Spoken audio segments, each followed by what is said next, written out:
Superstar, anyway.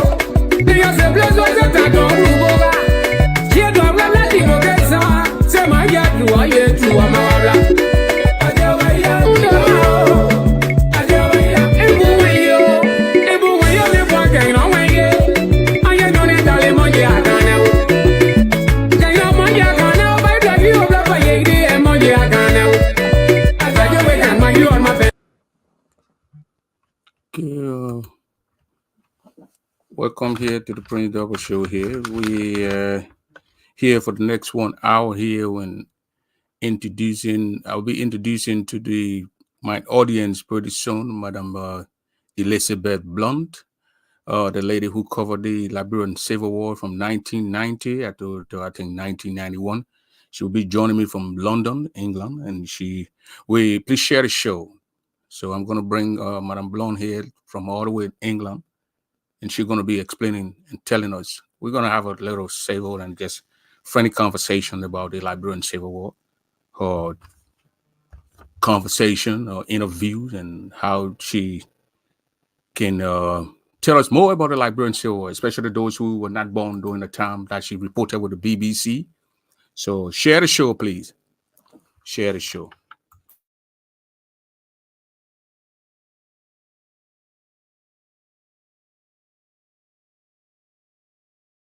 So Madam Blunt is all the way from England. Please share the show, let everybody know and listen in for themselves. This is from the Artist Month, an interview with Samuel Doe, what made her to go to Liberia to cover the Liberian Civil War and her interaction with any Liberian warlord. Prince Johnson, we saw her with the Johnson group. Was she captured when Samuel Kenyon Doe, was she present? When Samuel Doe was captured? Elizabeth Blunt going to be here and she's going to explain everything. I will give her the time to introduce herself, and then we're going to go into the conversation. We are live in Grand Jita County, Zwedru to be precise, 88.8 on the Voice of Jita. So please share the show and invite other people to listen in, especially those who were not born during the Liberian Civil War, who were born in 1990, that haven't seen or heard Elizabeth Blunt. She's here with us. Ladies and gentlemen, this is Elizabeth. Hello. Hello, Madam Blunt. So for this show, this interview, we're going to call you Elizabeth. We're not going to say Madam Blunt. We're going to say Elizabeth. And how you doing? How's everything in England? Oh, fine. I'm an old lady now. I'm retired, and I live in southwest London in a little house with a nice garden. And yeah, it seems a long time ago that I was in Liberia. Okay, so let me give you 1-2 minutes to actually introduce yourself and tell us about you. Right. Well, I'm British, as you gather. I grew up in South London, went to university, and from university, I joined the BBC, and I joined it as a studio technician. So I was the person pressing the buttons and recording the tapes and editing the tapes and putting them out and all that sort of thing. And there was a system by which once you were in the BBC, you could get attached to various programs and get promotion that way. So eventually, after I had a break, I married somebody who got a job in Tanzania. So I went and lived in East Africa for a couple of years.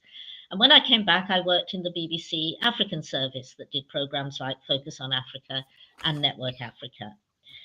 And then I worked in the newsroom for a bit. They were trying to mix people up from different departments. And when a job came up for the West Africa correspondent, which was in 1986, I applied, and to everybody's surprise, not least my own, I got the job. And that was the point where I went to live in West Africa. I was based in Abidjan, but I covered the whole region, everything from Mauritania in the north down to the Congo in the south, and all the way across Chad to the Sudan border. And I was West Africa correspondent for 4 years, just over 4 years. And one of the things I had to do was get around my patch, visit all the countries, or as many as I could, meet people, get to know people, get their phone numbers, and see what was going on. And I visited Liberia 2 or 3 times. Various small things were going on, and that was fine. And I met people there, and Liberia was fun. I liked going to Monrovia. And I was in my last year as West Africa correspondent, and it was Christmas, New Year, and somebody rang the BBC in London and said, "My name is Charles Taylor, and my boys have just invaded Liberia." And it was Christmas and nothing much was happening, so the editor of the programme, Robin White, thought it was a bit of a joke to put him on air, and Charles Taylor told the world that he'd invaded Liberia, and up to a point he had. Yes, there were a few people had gone in from the Ivory Coast side, and that was the beginning of everything. Oh, wow. So you spent 4 years in the Ivory Coast. Do you speak French? Yes, rather West African French. Oh, West African French. When I go to Paris, people give me funny looks because they think I've got a strange accent. Oh, okay. So when did you move into Liberia after Taylor declared his on BBC that he invaded Liberia? When did you officially enter Liberia? I got there, I think, in January. I mean, nobody knew how seriously to take this. And indeed, it wasn't exactly a large invasion. It was just a few people. But had anything actually happened? What then became clear from the Ivory Coast side was that people started streaming across the border to get away from the fighting. And within, 2-3 weeks, we had, I think we were into the thousands of people who'd come across the border and were in Côte d'Ivoire. And that was the point where it was clear. Did you see the refugees, or you just saw on TV? At that point, they were in the west. They didn't go far. They settled just on the other side of the border because, after all, they knew the people there. They did business with them. Sometimes they were family.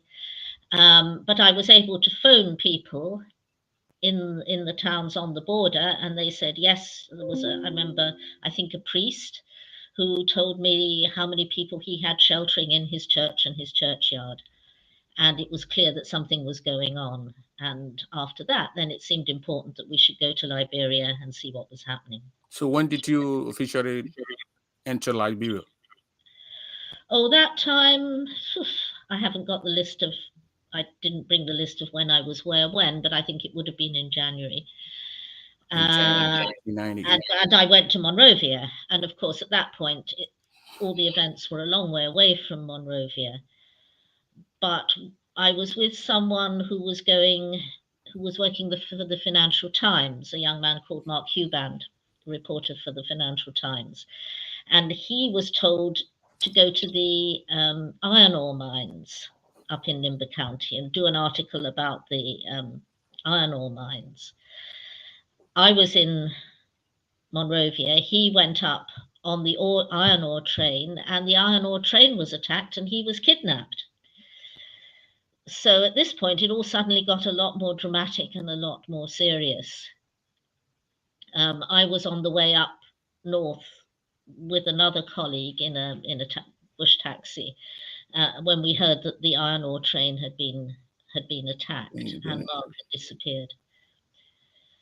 So then, when you get to Liberia, when did you meet? Have you met President Samuel Kanyendo? You ever interviewed the president? During the year, I didn't remember. He did have at least one big press conference in the mansion, and I was there for that. And also, I remember seeing him the day after there'd been an attack on the UN compound in Monrovia. And he went down in person the day after. There were a lot of people who'd been sheltering in the UN compound because they thought it was safe. So you can imagine they were very upset. The people at the UN were very upset. And the president came down in person to speak to them and to try and reassure them a bit. And I was there when he arrived and when he gave a speech to the people. What did he tell them? What did he tell him? He tried to be reassuring and that he would protect them and that they would be all right. I've got a recording of it. I gave Veronica a copy because she hadn't heard her father. You recorded that. Yeah. Okay, so then the war intensified. You reported around the BTC area, or you were in the section after the war entered Monrovia. Now, were you around the BTC area, or you run across the bridge? I was staying in Mamba Point area. When things got very difficult, there were no hotels or anything anymore. But the American embassy owned a number of houses around Mamba Point. Yeah. And because some of the journalists, international journalists who were there were Americans, and obviously they didn't want American citizens to get killed, they let them use these empty houses because the aid people and their families had left. The houses were sitting empty. And so we were allowed to use one of the empty houses. And I stayed there for a bit on Mamba Point.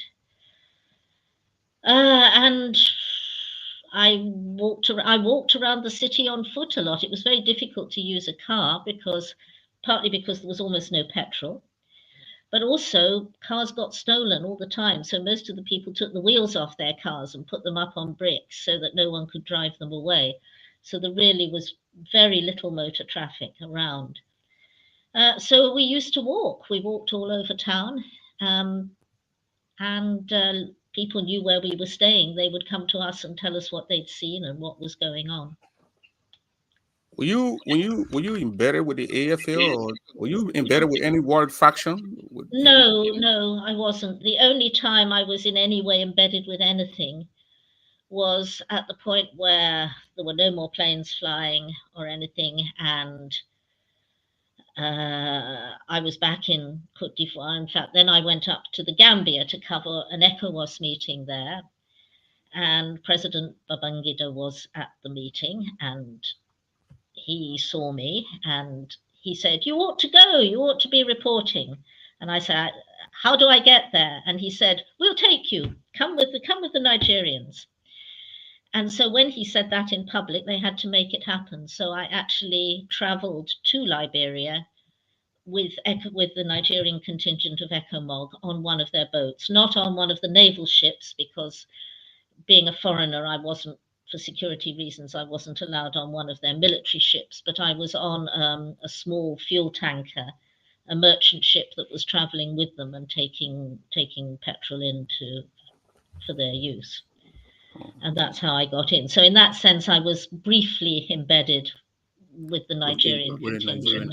ECOMOG group. But then once I was there, I just wandered off and, did my own thing. Yeah. Did you you ever interview Samuel Doe? Like sat with him one-on-one and interview him? Yes, sort of. Quite well on into the year, things were already quite difficult. I was told he wanted to see me and that I had to come to the mansion, which I obviously did. There was a certain amount of trepidation. I didn't really know what this was about, but I got there and it was incredible. The building was almost empty. His family, Veronica and her mother and the brothers and sisters, the family had all left. I remember we went upstairs and along all these corridors, and it was very empty. And there was a kitten, which I think the children must have left behind or something. It was strange to see it there. Anyway, we went upstairs, and eventually we came out. There was a sort of terrace, a balcony at the end of the building where you could sit outside and it looked out over the sea. And the president was there with a few other people. And he wanted me to sit down and he wanted to talk to me, but he didn't want to be recorded. Okay. So I have no recording of that interview. But he wanted to tell me his point of view and get his point of view across. And he was. What did he tell you? What did he tell you? He was particularly upset with the Americans. That was what I remember. The biggest thing was that he wanted to say that he had given the Americans everything they wanted.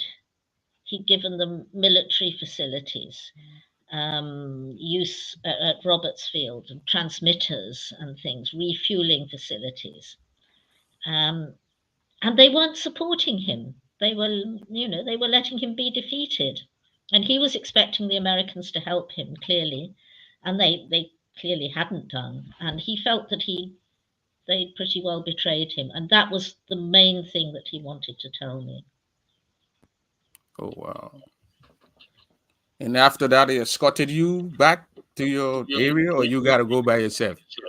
I think his people had petrol, so they must have driven me back to the hotel. I think I was actually still staying in the Ducor Hotel at that point.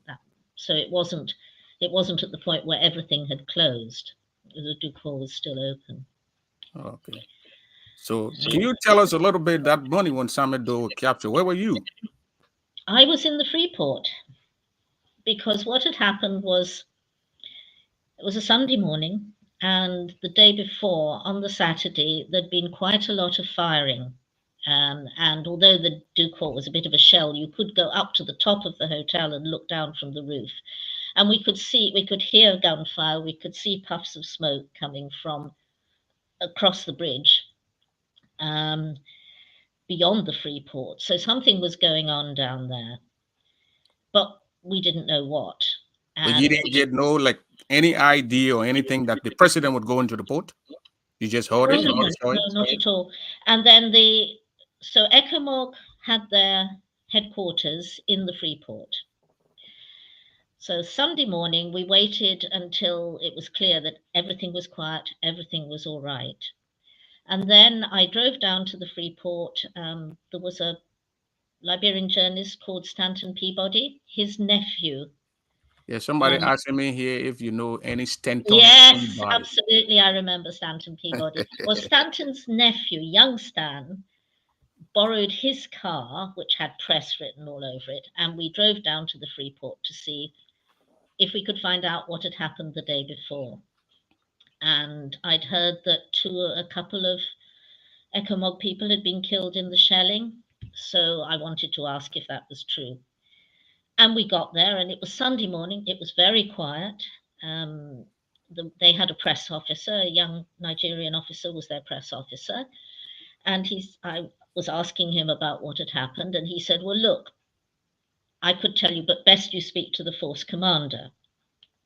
I'll see if he's free. So I was sitting in his office downstairs in the port building, and he went upstairs to the force commander's office to see whether he would see me.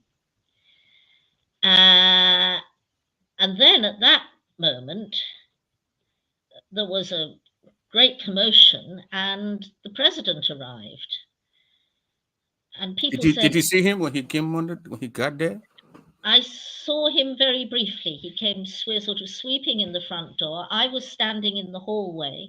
There was a Nigerian journalist there as well who worked for the BBC House of Service. We saw him come in the door and go upstairs towards the force commander's office. So I saw him briefly as he passed, that was all.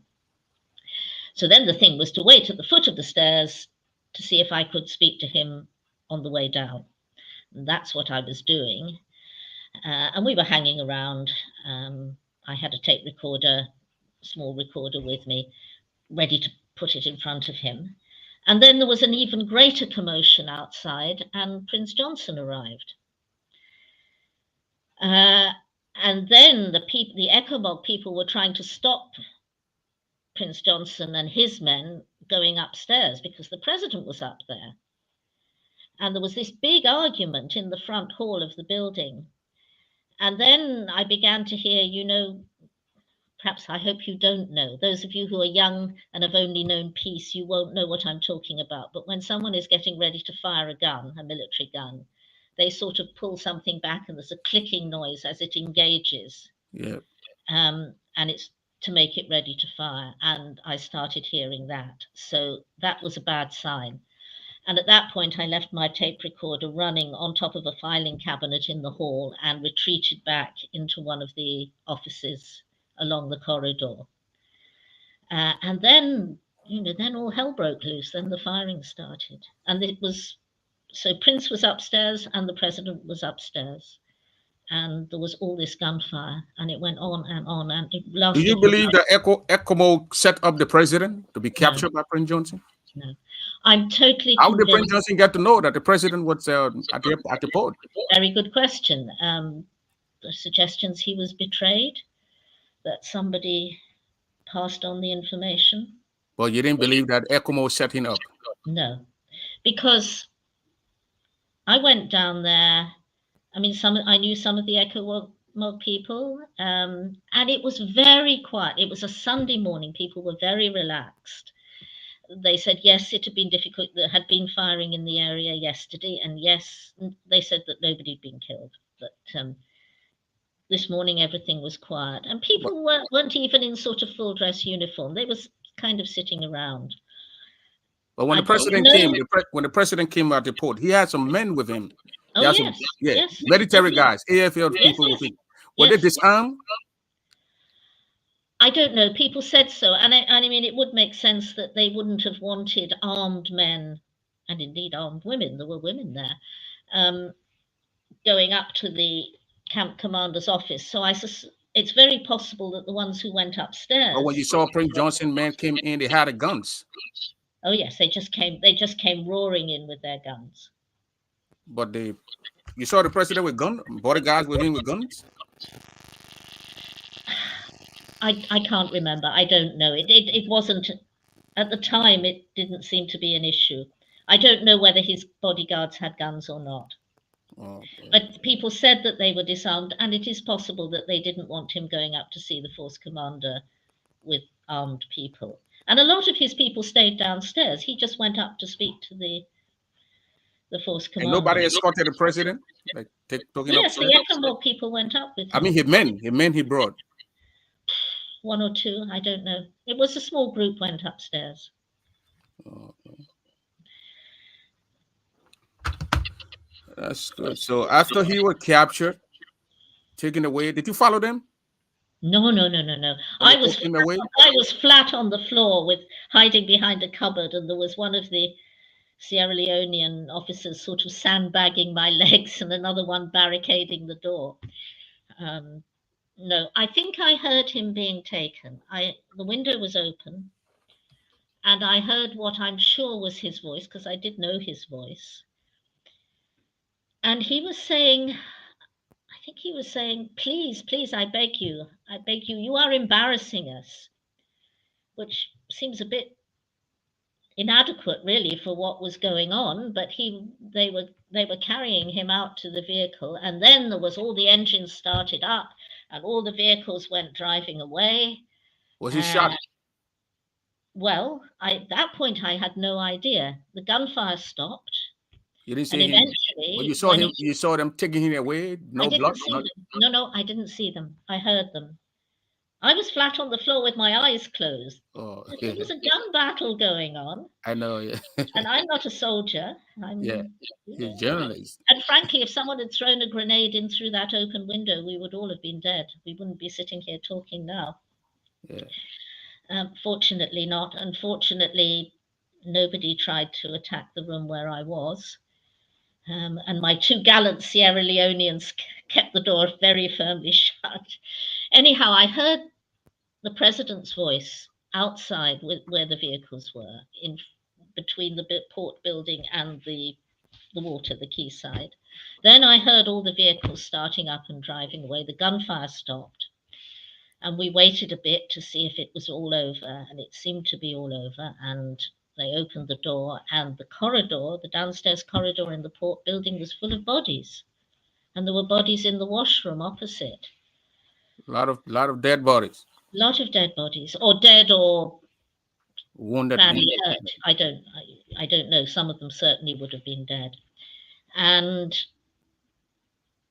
went out, we were really stunned. My tape recorder, unfortunately, somebody stole it. It had vanished, so I had no recording of all this. And there were ECMO people around, and they said, "Who are you? Are you all right? Is everything okay?" And so did they follow to save the president, or they just let him taken away? Where's the president? And they said they carried him. They carried him. And somebody then I looked for somebody who'd actually seen it. And he said he thought he'd been shot in both legs and he was bleeding heavily from both legs. Oh, but did you? What, and you that was saw, somebody who had seen him with his own eyes. Oh, okay. So they're talking away. You didn't follow them. You didn't go on the Prince Johnson base. Did you? What? Let us pivot a little bit and go to. Have you ever encountered Prince Johnson during those time, like one of his days? Before that, yes, we did go up. We went to his base one day, and I did a sort of an interview with him. We went quite early in the day because we'd been warned he would be drunk if we went any later. He was sort of grandstanding a bit, but he was already in that compound. In the Carway area. Yes. No, I certainly didn't. The next thing I had to worry about was what had happened to Stanton's nephew, because I thought I'd probably managed to get him killed or something, but it turns out he's here watching the show. Maybe he would tell if his uncle or his nephew still around. Let me see here. He was still around. No, he emerged. He'd been hiding under a pile of saucepans in the camp kitchen. And the car, mercifully, hadn't been shot up. There were somebody had used the tissues from the car to mop up blood. There was blood-stained tissues all over it, but the car was fine. But the ECOMOG people, understandably, were extremely nervous, and they were rounding up all the civilians like us and getting us to go and sit down in one of their boats. Were the ECOMOG armed? Was they armed at that time when they took door?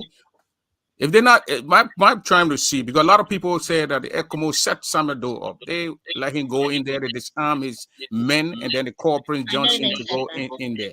So if he was not armed, Samuel Doe's men were disarmed. How come then they allowed Prince Johnson's group to enter with arms?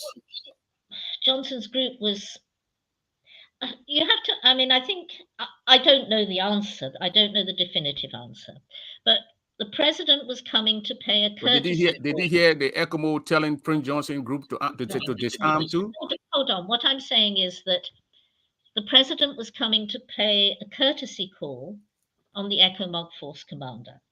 Okay. So they came quietly, not huge numbers. He had some people with him.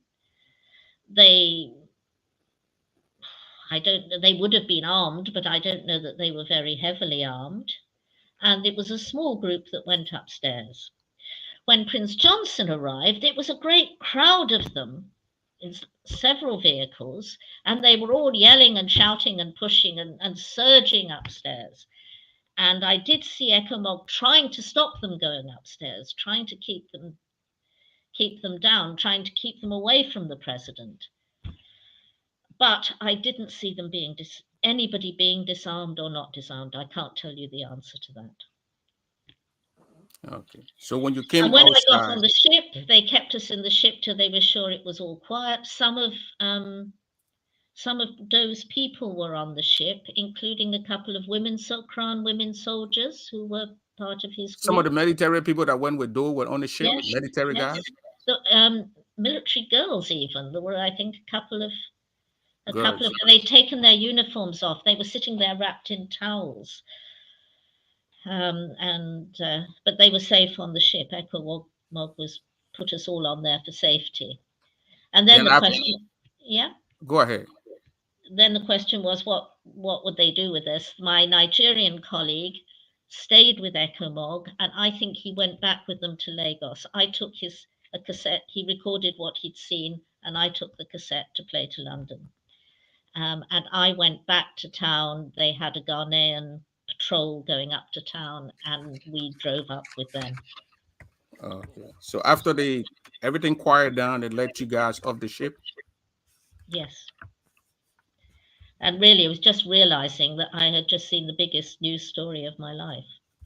Okay. And when you came outside, you saw bodies all around the place? Yes. Military? Yes. There were a lot of people. Women, children, military guys? Not women and children. I mean, this was the ECOMOG base. I mean, there were some women, military women, but it wasn't a civilian area. There were no, I didn't see any children's So bodies. when you came outside, you saw the guys with Doe, the guys that escorted Doe, the AFL people, that killed someone. They said those. I expect they might have been upstairs. I don't know. I saw bodies on the ground floor, including, I think, one or two. ECOMOG said they didn't lose anybody, but I think they did, including some sailors. There were people in sailors' uniform, naval uniform. Oh, okay. So after that, you left, and then how did you meet Prince Johnson? Did you interview Prince Johnson? Did you go on his base? No, we went straight back up to Mamba Point, and that night the British ambassador, well, he wanted to know what was going on, obviously, but he said I could sleep in the embassy that night because nobody knew what was going to happen next and what would happen when the president's people learned what had happened, because after all, there were only a very few of them with the president. The others were all back in the mansion, and they were obviously going to be extremely unhappy when they heard what had been going on, and everybody in the city was afraid of that. So I slept in the British embassy that night. Because nobody knew what was going to happen the next day. No, not at all. Okay. So did you meet Johnson? Prince? You didn't go to Prince Johnson base? You didn't meet Prince Johnson? Prince Johnson didn't see you? You never saw him your time in Liberia? Oh, I said we'd already been down to the base. A group of journalists had been to see him earlier, previously. Did you interview him? Yes, but not on this occasion. No, I didn't see him. That was before the... This was before the attack on the Freeport. The president. Okay. So you were not there when they took Doe. When no, I got a message that I got a message that he wanted me to come down and see him interrogating the president. The same day. Oh, he wanted you to be there. You didn't go there? No. Would you? I don't know. You were a journalist. No. I may be a journalist. I'm not a war correspondent, and I'm not a fool. And they were drunk. That's the other thing. Even if they had at the point he invited me, he'd had good intentions. You know, they were drinking beer when they were there at the Freeport and everything. No, I wasn't. And how would I have got there? I couldn't ask Stanton's nephew to drive me down there. They could have killed him. Oh, wow. So then Veronica is in the back. She want to come in. Hello, Veronica. You want me to bring her on the front? Let me bring her here and then put her on. Hello. Hi, how are you, Miss Elizabeth? I'm fine, thank you. Thank you so much for coming on. Really appreciate it. I'm sorry I can't answer all the questions. There's a lot of things I didn't know. There were a lot of stuff that went on in the Liberian Civil War, especially that little time from the mansion to the port and then to Carway base. We got information that was alleged that Prince Johnson wanted to kill you. Is it true? No, I don't think so. At least he never said so. I mean, as I say, he invited me. Well, maybe it was a ploy to kill me, but no, he was going to interrogate the president. But of course, by the next day, people were coming up to Mamba Point from the Freeport area, saying they had seen the president's body in the island clinic. So and if he had indeed been shot seriously in both legs, he would have lost an awful lot of blood. And he must have died overnight. That's good. So Veronica, welcome to the interview here. I'm sorry, this is very sad for you because it's your father. It is, but also thank you so much for accepting our invitation. Although it's sad, one of the good things about it was that the fact that when I contacted you, you mentioned to me your conversations you had with him. You say you couldn't remember in details, but you could remember that he just felt that he couldn't trust anyone and there was no one. And also the fact that he felt he couldn't speak to anyone at all. He couldn't trust anyone. And then for him to send for this British lady, you know, almost like summons, for you to come over to the mansion. And then you said, because I remember our conversations together, you said he poured out his heart to you for about good 45 minutes, and he was just getting a lot of things off of his chest. He wanted to make sure I understood his point of view, I think. And also the disappointments he felt in a lot of things for him not to know who to trust. No, I think it was a problem, and it's a problem that has resurfaced really. If you have a president like him, who may be a clever man and a good man, but lacked experience and lacked education, there will be people trying to take advantage of him. And he knew there were people trying to take advantage of him. And I think this happened certainly in the early days with George Weah. There were people around him trying to take advantage of him because he wasn't that experienced. And one of the problems with your father was that when he looked to see who he could trust, he turned to his own people. He turned to people from Grand Jeddah. And Grand Jeddah was one of the least developed parts of Liberia. So there wasn't a great pool of educated people there either. And in the army, you got a breakdown of discipline because people were saying, well, I'm one of the president's boys. You can't order me around. I'm from Grand Jeddah. I've got the president's ear, even if they were lower ranks. And so it was all quite corrosive. And there was, I don't know what he personally could have done about it, but it was the result of being thrown into being president of a country when really you're not prepared. Well, I don't know if anybody ever is prepared to be president, but other people also have served in government, have been ministers, have been vice presidents, right? Whatever, I think in terms of not knowing who to trust, because we touched about this on Sunday when I was here, it was just about loyalty, even if it's from your own people, the lack of loyalty. And I think it was late in the game, he was finding out those people who were close to him were really, really not only disloyal, but actually setting him up. But what I found most fascinating about our meeting was just the book that he had given you and how he had written it into you. And just if you could share that. I saw that you'd said you wanted me to show it, yes? If you can, yes, please. Where is it? There you are. Do you see that? Yeah. That's a copy of the president's thesis for his BA. It says, it's a survey of Liberian-US relations by Samuel Canyon Doe in partial fulfillment of the requirements for the bachelor's degree in political science at the University of Liberia. So even when he had a great deal of respect for the fact that he knew he'd come in very unprepared and he was trying to educate himself. He was taking a degree in political science. And I remember thinking that he'd also worked on his public speaking. The first things you hear when he became president, he didn't speak very well. But by that last year, by the time he was speaking to the people at the UN, he greatly improved his public speaking. He really worked on it. Anyway, he gave me this, and it's he signed it? Yes, he signed it to me. Okay. So let me ask you a little question before I open it. Will you be okay if I open the lines for people to call in and ask you one or two questions? So you heard about the Lutheran Church massacre? Were you in Monrovia? You were in Monrovia at that time, because you said you. No, I was in Abidjan when it happened. Oh, but you heard about it? I talked to people who were there. Yes. That's good. So I'm going to open the line now and put the number out here for those who want to call and ask. Please be professional. You can ask one question, not 2, 3 questions.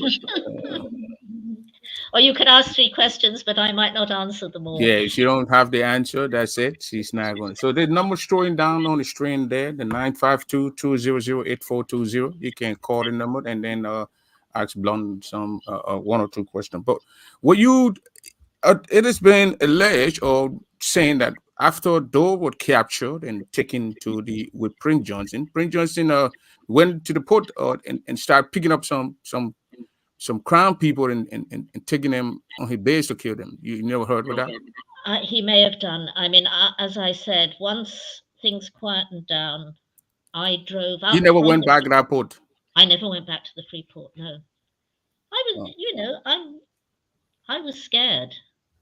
Yeah, obviously. And there was only, I didn't 1 minute. have any colleague with me. I had no it wasn't like I was a television person traveling with a camera crew and a producer. I certainly didn't have a bodyguard. It was just me and a lad driving his uncle's car. So I didn't go back. Hello, No, I Frank. stayed, 1 minute. Yeah, hello? 1 minute, please. I stayed in Mamba Point, and for 2-3 days afterwards, I was evacuated by helicopter. Which month was that? Was it in September or October?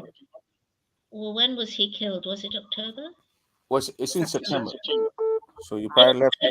It was a few days, very shortly after he was killed. You left Liberia. Yes, I left Liberia, Okay. and I was evacuated by the Americans. Okay. So let's go down to the first caller here. 612. The last number is 1653. Caller, what's your name? Where you calling from? I know you're calling from Minneapolis. Yeah, this is Ben. Frank, how are you? I'm okay. Yeah, thanks for the interview. My question to Mrs. Blonde is,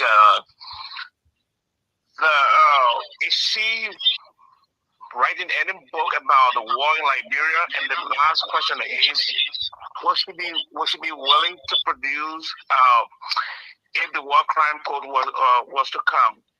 Could she be a witness to anything that she might have known? Yeah, I have given testimony. Well, in various things, there was an attempt in Britain to prosecute Agnes Taylor for war crimes, and I was to be a witness in that case, not particularly to what she did because I wasn't there and didn't have information on that. But I was to be a witness on the sequence of events and the background and the situation on Liberia. In fact, that never in the end came to trial. But I did give, what was his name? One of Taylor's people, that lawyer. 1 minute. Join the team. Please call everything behind you. Let it talk. I'll call you. Okay. I gave evidence. Okay. So his next question was: are you ready? You ready in a book on this Liberian Civil War? I've No. left it too long. I've forgotten too much. And anyway, I don't think anybody would be interested except Liberians, and they don't have much access to books. So. Okay. So, Mr. Ubote, James. Yeah. Hello? Go ahead, sir, please. Okay, good afternoon, everybody. Good afternoon. Please, if you call, just ask your question, please. 1990. I'm just seeing your face.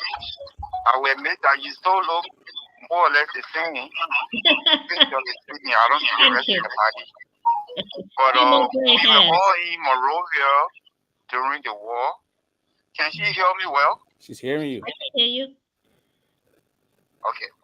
The reason I call is that, first of all, 1990, you were reporting for the BBC. Yeah. And in such a way that, for lack of a better word, promoting child stealer to come rain havoc on our people. You did it so much that the government of Liberia expelled you from Liberia. They told you can leave as a journalist, but you can come back as a tourist if you want. Yeah, but then, surreptitiously, you find yourself back in Liberia, and you were reporting again when ECOMOG came. Yes. Now, the one that catch my heart, for which I'm calling right now, is that we saw Elizabeth Blunt when we were evacuated from behind the mansion and Capitol Hill to be evacuated to foreign parts. She came to LPMC warehouses with the ECOMOG Commander Kwenu and the very Prince Johnson that she claimed she never saw.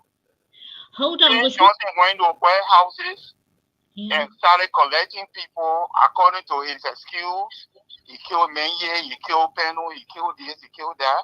So it's time for us to go for child stealer. So it's not fair for surrounded soldier, quote unquote, to be here while I'm fighting. Was she there? So Hold on. Was this after who the that me? president? Was she this there, after Blonde? the president was killed? Elizabeth Blunt was right there. She was standing among the ECOMOS soldiers, and Prince Johnson was standing on the table. Was this So after they took the all these president? one people to Prince Johnson Was it bed after the president was killed? after the president died, and they evacuated people from Capitol Hill. Right. They This took all was. the people and killed all of them. The This one was that not made me to new. cry literally was that Elizabeth Blunt reported on BBC Focus on Africa that evening that day. She didn't even mention nothing like that. I had to say it didn't happen whereby she was there. Okay. Thank So you. when I listened to the video, I said, oh, wait a minute though. Elizabeth Blunt is reporting from what is happening in Liberia, and they kill all the innocent people. She didn't mention that.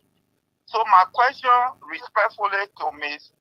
Elizabeth Blunt, I don't have nothing against you, man. I'm just saying as a journalist, you're supposed to report everything. You don't pick and choose. So are you trying to say that all the Mr. That's one minute. You ask your question. Let's see. You will speak to your question, please. Okay, no, I'm very happy to speak to this question. After the president was killed, I drove up to Mamba Point, and I did not go back. Can you hold on? If you get on the show, you listen. Somebody's speaking. I did not go back to the Freeport. I stayed in Mamba Point. I don't know. I've heard this story. I knew nothing about these people being taken away. There obviously was a woman there. I assume a white woman there. I don't know who she was, but it wasn't me. And it wasn't reported on the BBC because I wasn't there and I didn't know about it. Okay. Now, because I was on the radio, people knew what I sounded like, but I don't think many of you knew what I looked like. People, and there were cases, colleagues of mine, other foreign white female journalists being asked at roadblocks, are you Elizabeth Blunt? Because they thought any white woman journalist wandering about was Elizabeth Blunt. Whoever that woman was that you saw or that people saw that day, it wasn't me. Okay. And I'm not telling you lies. Why would I tell you lies? Okay. 1 minute. Please put your phone on mute if you just joining, yeah, please. I put it on mute. Okay. I put it on mute. Okay, it's 610-590-7970. Yeah. Hello? No, that's me. That's not you, girl, lady. Please call your name and tell me where you're calling from and ask your. Yeah, this is Fred Green, Prince. Go ahead. Yeah, I want to say thanks to Madam Blunt for showing up, and even thank you too for bringing her on. I just want to piggyback on James's point. Madam Blunt, in 1990, for the record, I was 22 years old. I was a senior student at the University of Liberia, so there's no way I would say I can't remember what happened on that day. When the president was killed on the 9th, on the 10th, ECOMA came to the mansion and took us. They said there was a ship at the port. We filled 2 trucks. When we got to the port, we met Quinn. Quinn was sitting in a seat. It didn't take 5 minutes when Spring Johnson and his men, including you, Madam Blunt, show up. No. You had a BBC jacket. No. And, I remember that very well. In fact, you and myself held this conversation. Can you ask your question, Mr. Graham, please? The lady said it was not her. Madam Blunt, well, she said it was not her, Madam Blunt. The question that I have for you, and it seems like the same question that James asked,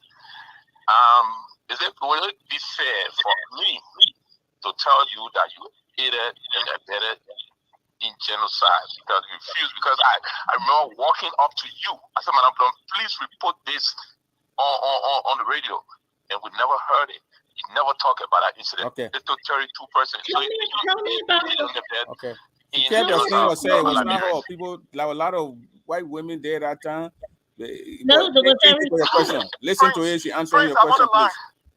Prince, I'm on the line. 1 minute. Oh, let Madam Blunt, Elizabeth, I'll let you to jot those points down. Let it give them 1 minute to ask the questions. Then from there we go. Then you can address the issue. Could you So- tell me about the woman you met? Say that again. So what was some of the Can you guys wait, please? I will cut this line off. I'm talking to the lady. You hear me talking to the lady? If you don't want to be here, just so, Madam Blanc.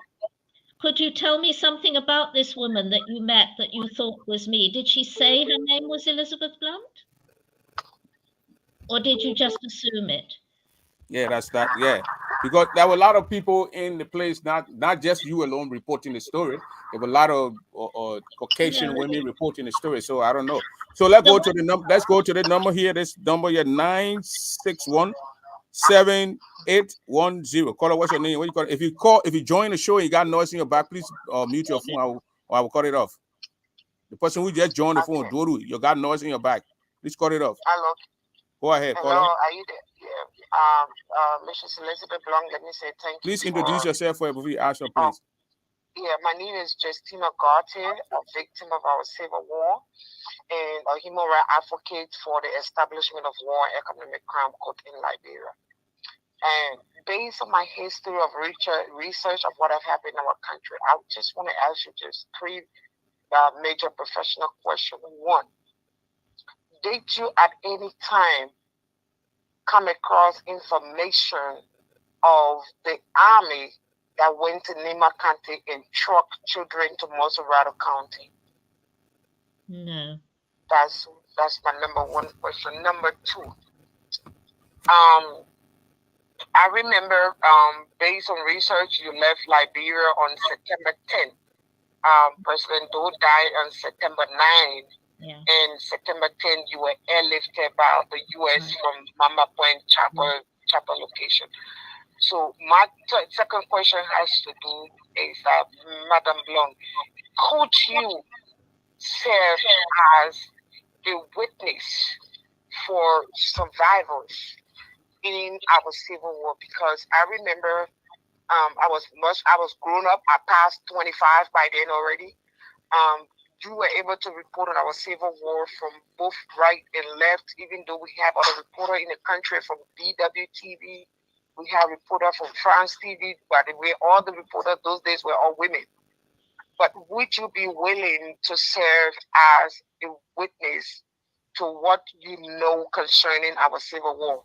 Okay. That's two. I already. Oh, no. Two questions, please. There are a lot of people on the line, please.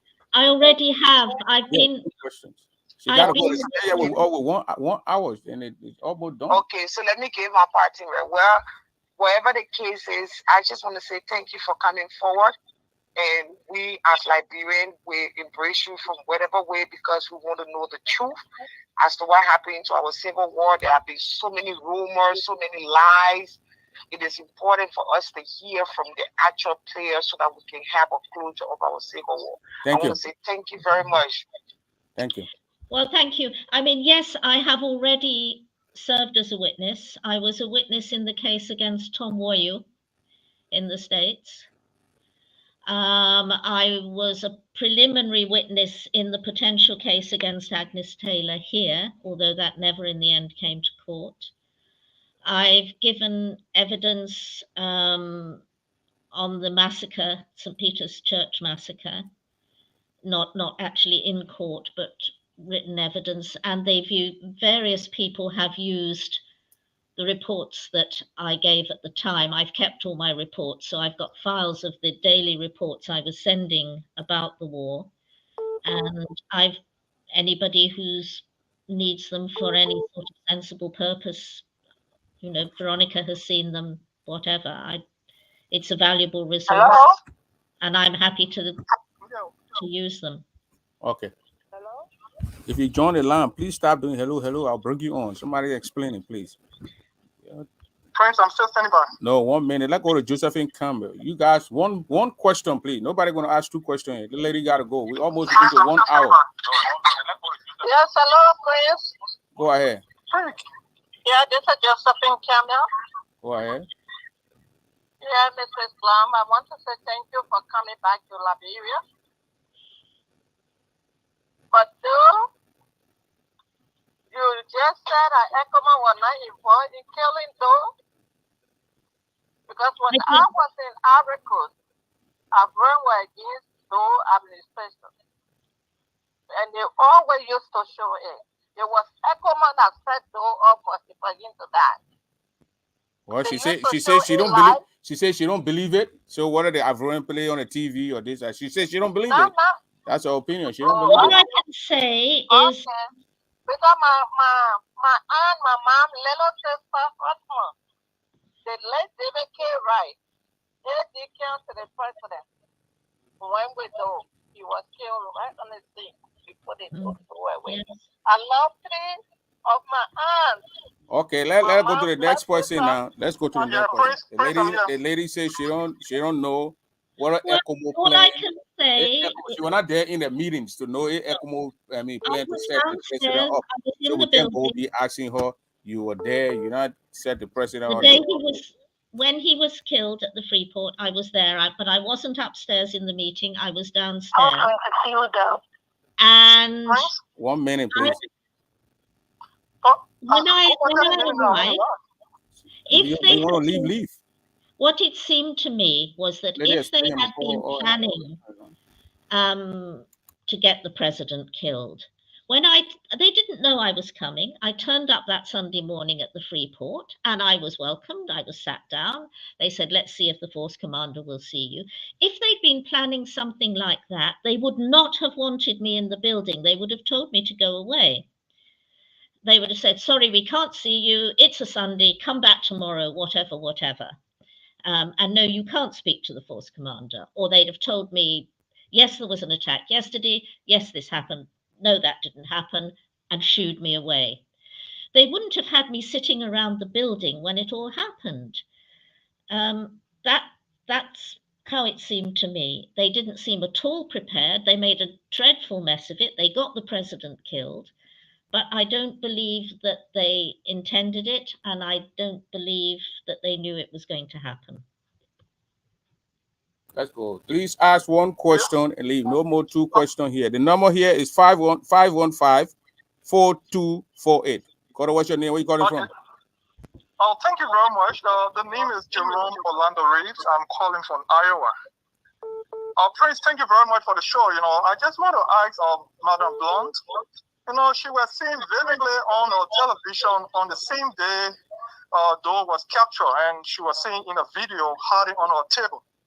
So should we believe as Liberian that your presence at that port was a coincidence? Should Yes. Liberian really believe that, or was it a setup? Because you, as a renowned journalist, will not show up at a location for no reason. Should we believe your presence was a coincidence? Thank you very much. Thank you. It was a coincidence. I was there because there had been quite a lot of shooting, gunfire, heavy gunfire the day before, and I was trying to find out what had happened and if anybody had been hurt and who had been involved. That was why I was there. I wasn't there because I knew this was going to happen, and I'm sure ECHOMOG, if they'd been planning anything, would not have wanted me as a witness. Okay. So coincidence, yes. Go ahead and answer your question. 1 minute. And also, if I'd known it was going to happen, I wouldn't have gone. I mean, I might be a reporter, but I'm not brave and I'm not a fool. Yeah, 1 minute. You got 30 seconds now. I'm gonna bring it down. We asked for 1 minute, and Madam Blonde here have to go. So go ahead, Mr. Doru. Okay, thank you, Prince. Mrs. Blunt, my question to you is, from start of the war in Liberia to the end, have you heard or have you witnessed a situation where children from Nima were being sold at some point in Liberia? If yes, why didn't you report it?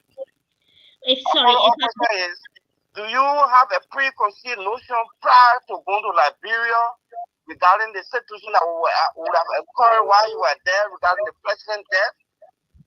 I didn't. The first question is that, Madam Blonde, if you didn't get him, the first question, the allegation of coming from Prince Johnson that Samuel Doe took 300 children from Nima County and put them in the well. You never heard of that story? No. Okay. And also that people were being sold. That she said she didn't hear that. Will you hear anybody being sold or Hello? was selling human being in Buchanan? Did I hear people being what in They Buchanan? were selling children, babies, selling them for purchasing them in Buchanan. No, but it could have happened. I mean, I was one person and it was a huge country They were- and yeah. there was no mobile, there were no phones, there was no internet. A lot of things may have happened that I didn't know about, but no, Okay. I didn't hear about those. Okay, so she don't know if they were selling people. She didn't hear about people taking 300 babies from Nima and putting them. Hello? 1 minute, we're going to go. If you just join the line, please mute your phone. Mute your phone. Okay, the next caller here is 856. The last phone number is 85892. Caller, what's your name? Where are you calling from? 30 seconds, please. Hello? Yeah, Hello, Princess. It's Silu Do. How are you? I'm good. And you? I'm good. Thank you for the show. Good evening, Mrs. Blunt. My name is Silu Do, daughter of President Samuel Doe, called from Paris. You're calling from Paris. Go ahead. Yes, Mrs. Blunt, you spoke about going to the mansion, being invited by my father. And I was wondering, during the time that you spent with him, you seem to have connected, and getting to know who he was as a person and what his thoughts were on the current situation he was facing.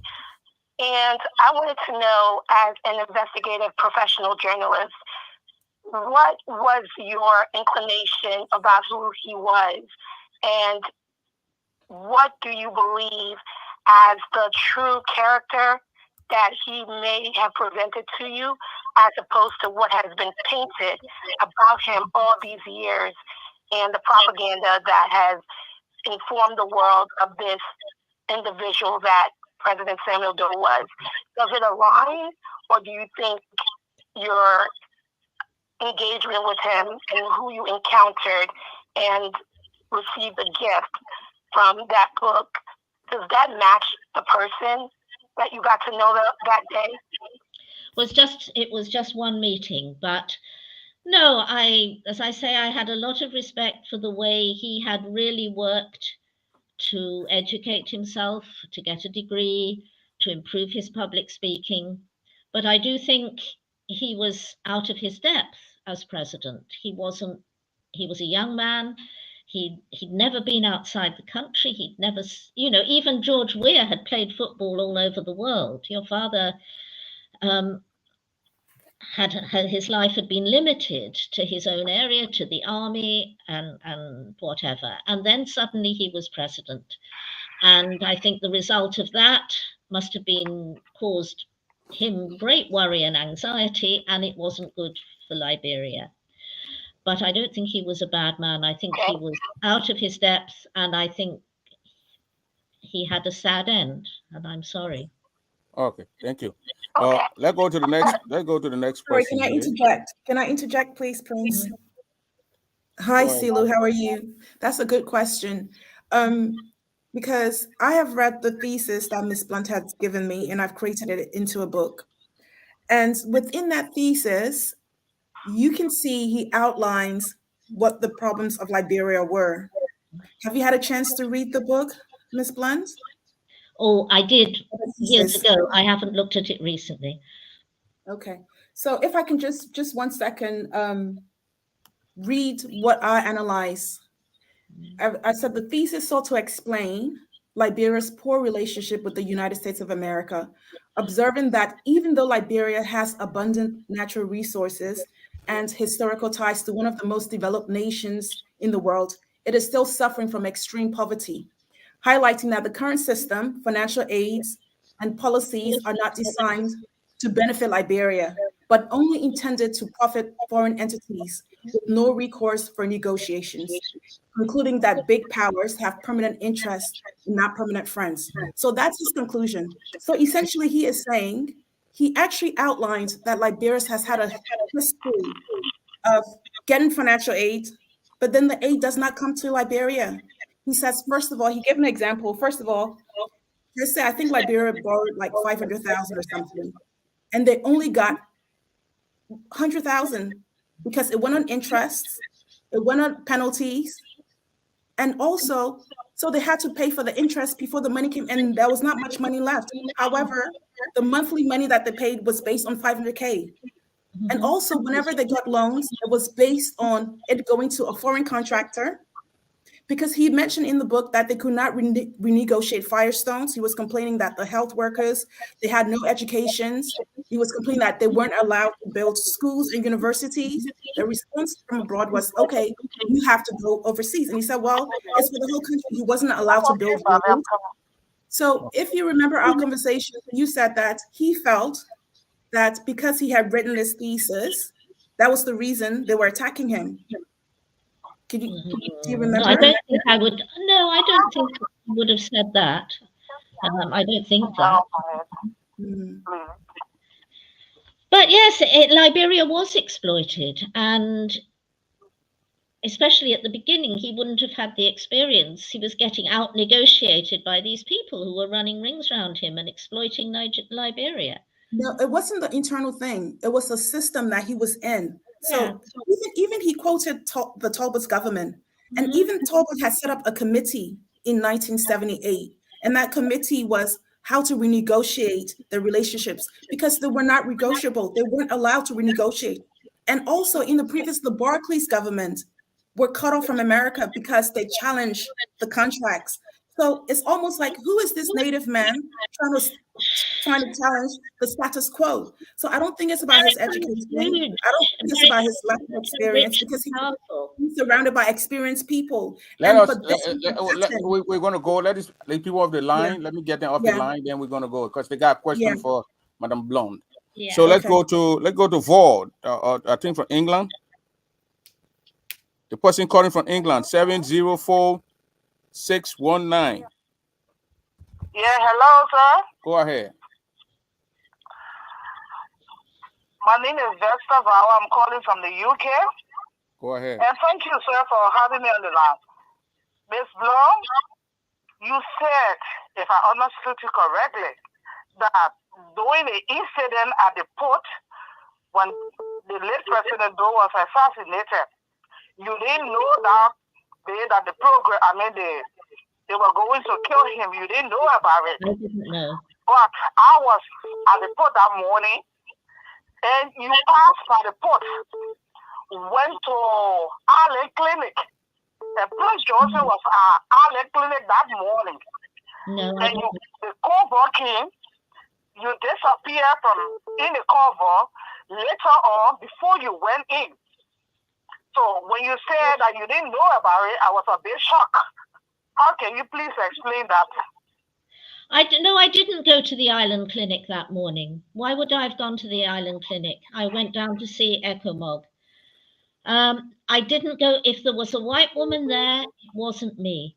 If there was a white woman at the mansion the following day, it wasn't me. I was at the port. I was there when the president was killed. I didn't know what was going to happen. Afterward, I immediately went back to Mamba Point, and then was it the next day or the day after, I was evacuated. Please call the thing up behind you. I can be watching the thing call. I never went to the Island Clinic, and I never went to the mansion. So any white woman you saw was not me. Okay, thank you. Let's go to Bernard Goa. Mr. Goa? Thank you, Mr. Dober. Madam Blonde, this is Bernard Goa, President Operation We Care for Liberia, and I'm based in the United States. And our sole purpose is for Liberia to have a war crimes court. My question to you, in June of 1990, Madam Ellen Johnson Sirleaf testified at a U.S. congressional hearing on U.S. policy and democracy in Liberia. In her advocacy testimony, she pleaded for help for the National Patriotic Front of Liberia. And this very Ellen Johnson Sirleaf was a founding member of ACL. Ellen Johnson Sirleaf, Tom Williams, Amos Sawyer, and the list goes on and on. But during the war, on BBC, Ellen Johnson Sirleaf ordered the NPFL to level the marshal when civilians, women, and children were taking refuge at that marshal. Do you still have the recording of Ellen's interview? You have to think Ellen Johnson Sirleaf should be held liable for aiding and abetting the commission of war crimes and crimes against humanity? The thing was that the BBC output was broadcast from London. So if they interviewed her when she was you say she was in the States, I think. They interviewed her from London. It didn't go through me. I wouldn't have known anything about it unless I heard it being broadcast, as you heard it being broadcast. You ever heard her being interviewed by Robin White, talking about leveling the mansion? Yeah, I don't remember that, but he interviewed her.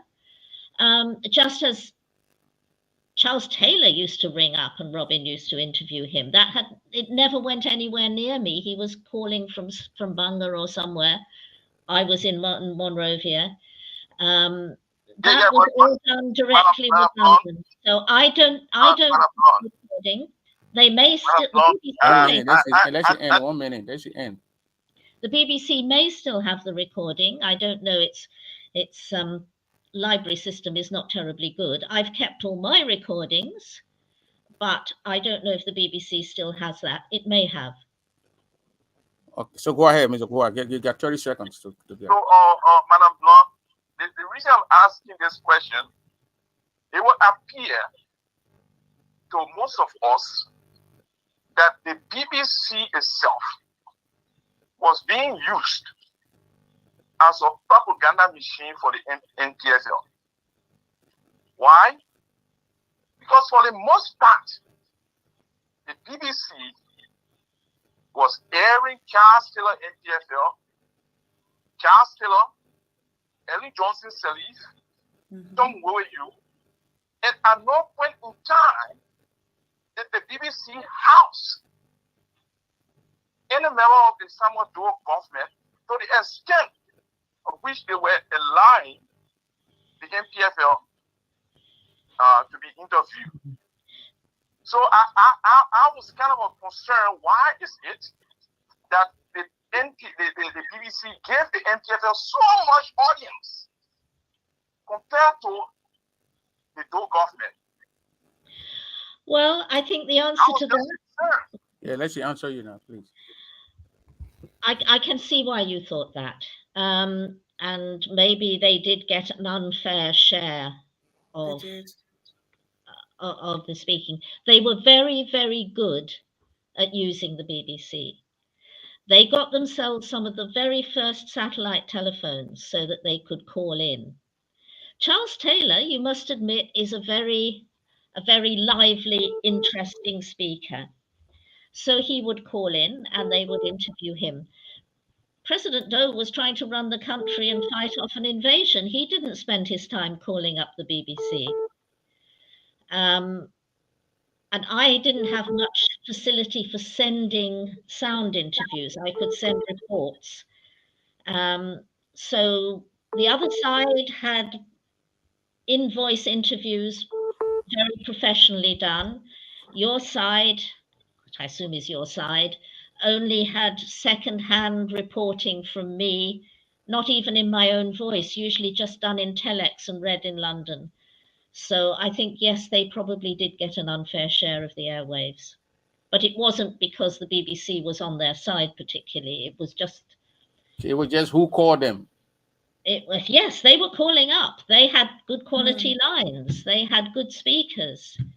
It was handed to the BBC. So my last question is that why didn't the BBC go to places like Grand Jeddah, Maryland, and all the places but the BBC was keen in staying in Nimba County. When Nimba County was a war zone, and all those other places were war zone as well, but the BBC had interest only in Nimba County.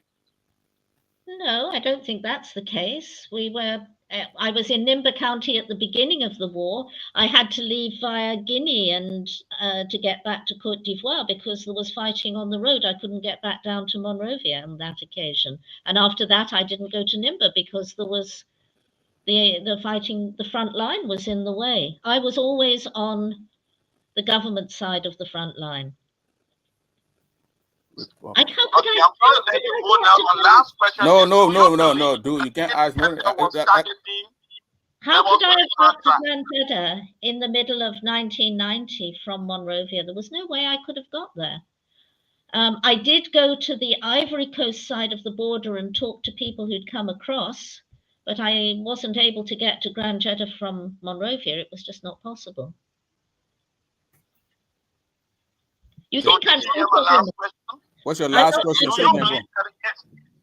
My last question is, Madam Blanc, do you believe that the NPFL were purposely targeting Crown and Mandingo people? Yes. Especially the civilians. Civilians and military. They were targeting both Mandingo and Crown, yes. Okay, let's go to Ellis Gay. Ellis Gay, the last question. Then we're going to go to Madam Blanc to give a parting comment. Go. And I reported that at the time. She reported that too at the time. So Ellis Gay. Ellis Gay. Well, they got tired of waiting. Yeah, they got tired of waiting. So, Veronica, you were explaining something. Yes. Can you conclude? And we go to. Yeah. Well, I just again want to really thank Miss Elizabeth Blunt for really coming. It means a whole lot. And like I said, primarily with my discussion with you, Prince, was because he had told me when he had given her the thesis, which to me, I felt it was God sent because I've been looking for that thesis for everywhere. And the reasoning behind the thesis was because he felt this book he had written was the reason 1 minute, please. Targeted. If anyone were to read that book, which I'm going to make public, you would see he outlined everything. Hello? Okay. Go ahead. He outlined everything in the book. He talked about the history.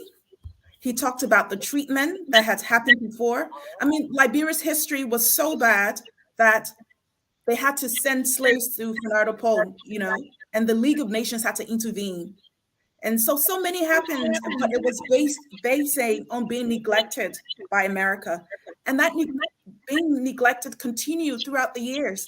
And it was actually worse with him. So for him, people say, okay, they look at him, they put him off, okay, he's uneducated, he's unexperienced. Yes, but how many natives actually had the opportunity to go to education? I mean, I'm even speaking about high school, not even college. There were none because of the second-class citizens that we were at that time. We had no access to anything. If a native guy wanted to do something, you were promised to go to the army. And so the army was the only way. And so he went through the army and he went through evening classes, and even his teachers, they're saying, oh, I think he was top of the class because he had a photographic memory, but most importantly, he wanted to develop the countries. I mean, you can list all the things. He changed the currency. He built over 10 different hospitals, extended JFK, built barracks. I mean, the rate was 1-to-1. So these people, these Harvard educated people, why can't they do that? How come the minimum wage back then was $200? What is the minimum wage now? It's $30, $20. A lot of time people volunteer for free in the hopes that they might get something. So I think they have just used this paintbrush to sort of swipe him because he does not fit the narrative, which is they need a puppet who will take all the resources and put it out. I think a lot of the things he wrote in the books, I bought a book from eBay, his book, The Road to Democracy, was £400. I mean, £400 at that time because I was in the UK.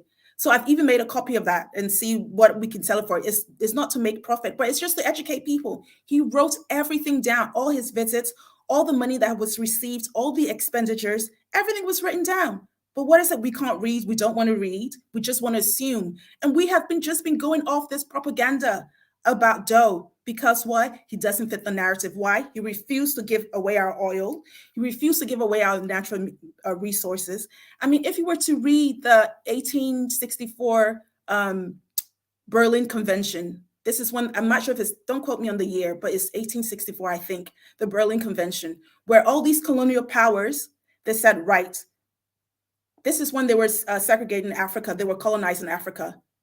Blacks were not allowed to develop the country unless it was ruled by a white government. It's out there. So Africa is not, yes. I will invite you for another topic. But Madam Blonde and Elizabeth got to go. You know, yes, I know.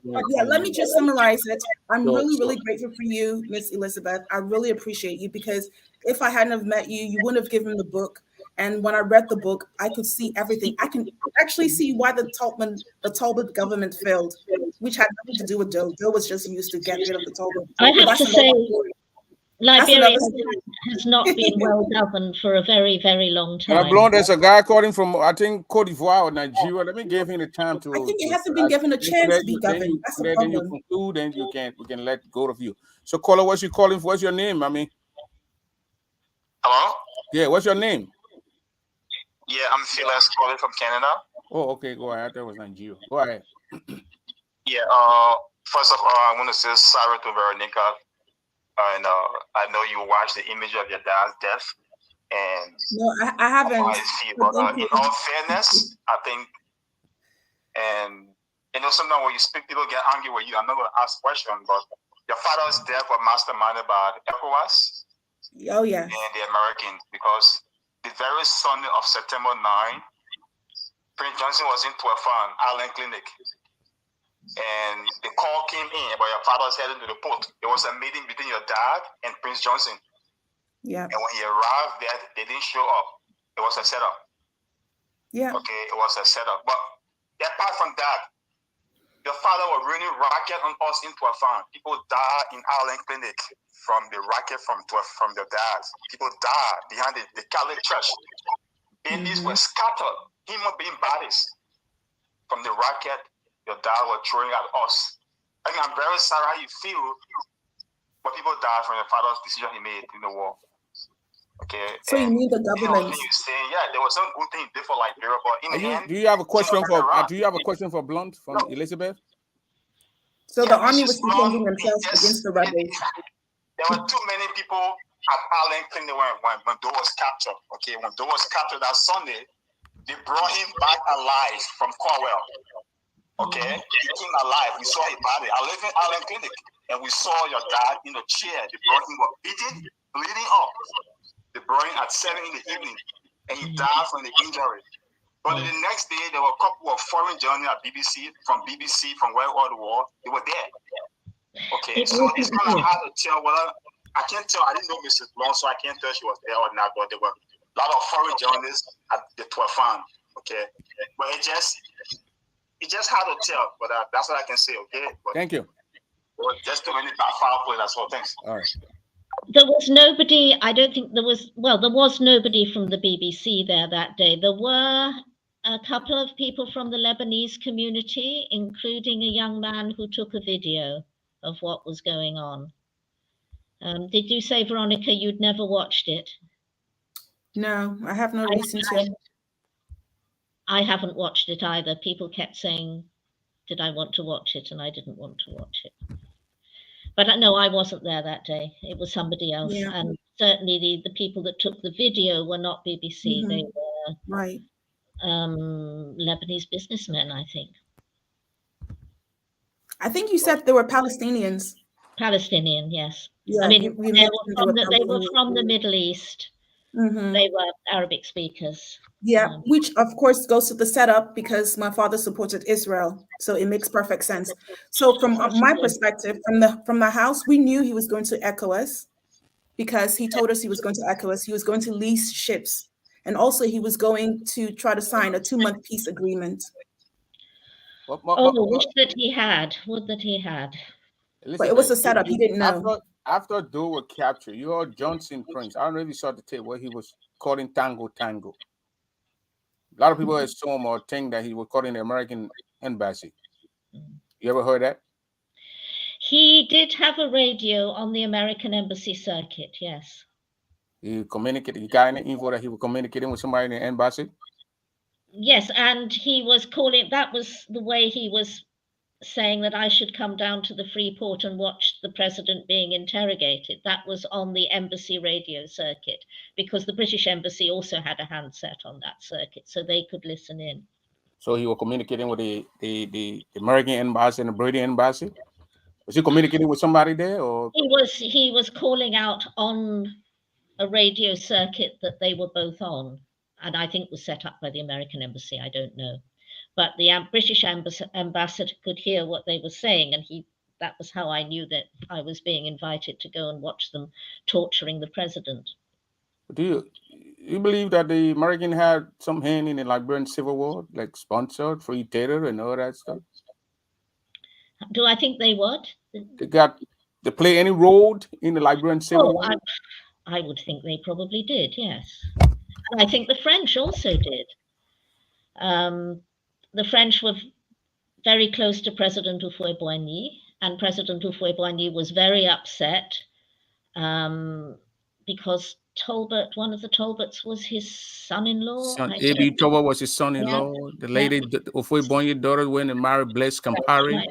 That's right. So he was very upset by that. So he was not favorable to President Doe and his government. So the French on the whole, I think, were in that camp. The Americans, perhaps, I would have thought more on the government side, but I don't know. All above my pay grade, really. You hear whispers of this and whispers of that. And yes, I've heard whispers that somebody at the mansion betrayed your father and told Johnson that he was going down.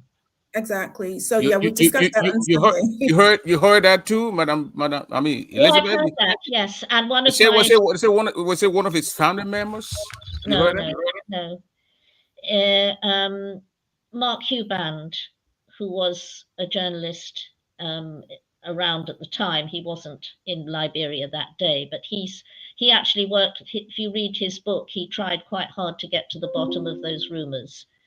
If the president was betrayed and who betrayed him. I don't think he came to a definitive answer, but he did try quite hard to figure out what had been going on. Were you ever interviewed Charles Taylor? No, I don't think I ever. You met him? When was it? I met him with another BBC television correspondent who was doing the interview. So I was there, but I didn't ever interview Charles Taylor.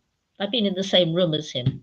You never interviewed Charles Taylor? You never interviewed Prince Johnson? Have you ever interviewed Ellen Johnson? Prince Johnson. I think I did interview Prince Johnson, yes. Was it after Doe was killed or before that?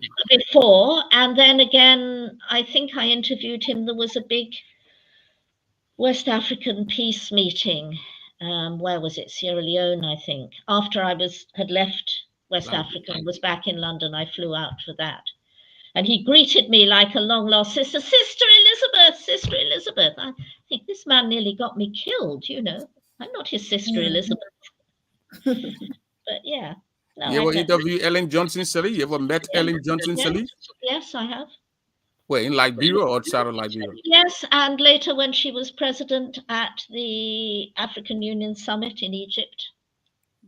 I ate her sandwiches. When I didn't eat her sandwiches, I ate somebody else's sandwiches by accident. It was very embarrassing. You think she should be here live? If there was a war crime court, what are they talking about, war crime court? Right. Opening the code. Now Joseph Boakai is talking about establishing a war crime court in Liberia. Do you think Johnson Sirleaf should be brought in front of that court?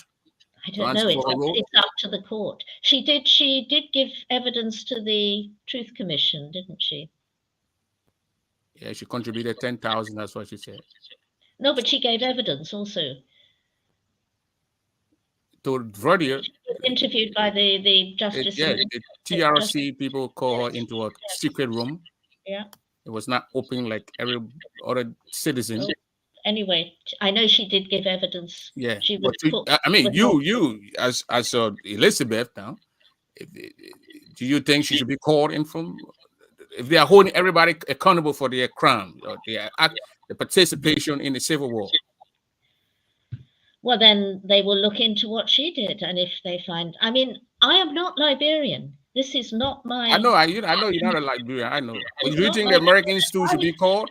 As I say, I have given evidence. I've given evidence against, in the case, not against Tom Moyu, but in the case of Tom Moyu, that was not because I thought he should be prosecuted or not prosecuted. This, What were the evidence you gave against Tom Moyu? What was it? It was mostly about what role he played in relationship to Charles Taylor, that he was actually, basically to say, yes, he was Charles Taylor's spokesman, and that on several occasions he gave press statements on Taylor's behalf to the press, including me. That's what I think that's what I was there to testify. Oh. So let me now give you 2 minutes or 1 minute to give your parting comment. Talk to the Liberian. A lot of people watching it and sharing it. You are heard in Grand Gita County, some part of Liberia. Well, I finally since you left Liberia, you never went back. And other people hear your voice. You went back? I went back. But I went back in another capacity, because after I left, it came to my notice that some people had called a school after me. And my colleague Mark Doyle chased up these stories and actually found it. And there was an Elizabeth Blunt school in Chocolate City in Monrovia. And it was a pretty poor little school. They set it up themselves during the war when the government schools were closed and they wanted to keep the children close to home. They'd started a little school in Chocolate City. And so Mark and Fabia and myself, we tried to think how we could help. What did they need? What could we do? And we set up a little charity called the Friends of the Elizabeth Blunt School. Then somebody else came and said, actually, there's another Elizabeth Blunt School near Kolahon, up in Nimba, in a village called Nyawalahon. So there are 2 Elizabeth Blunt schools in Liberia, and I've been involved with helping them a bit. We helped them get back on their feet after the war. We helped them through the Ebola crisis, and so on. And when everything was closed during COVID, we helped a bit then as well. Finally, I think we've done what we can to get them back on their feet and get them going. And we're all getting older, and the people who've helped are now all retired and are pensioners. So we're winding the charity down. But I have been back, I think, 3 times to visit the schools. Was there during the Ellen regime? Did you go back there during the Wiyat's administration? Yes, and I went there during the election campaign, the first time that Weah stood for president, and when Mrs. Sirleaf was elected. I was still around then as a reporter, but since I stopped being a reporter, I have visited Liberia, but to visit the schools and see friends. Oh, okay. I don't know that I will ever go again. It's a long way. It's very expensive. We're no longer supporting the schools. We're winding down the charity.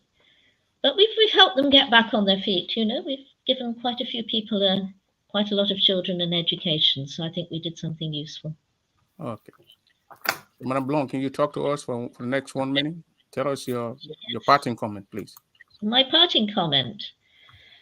Gosh, my time in Liberia was one of the most sort of intense and vivid moments of my career. And certainly being there when they took the president was the biggest news story I ever covered.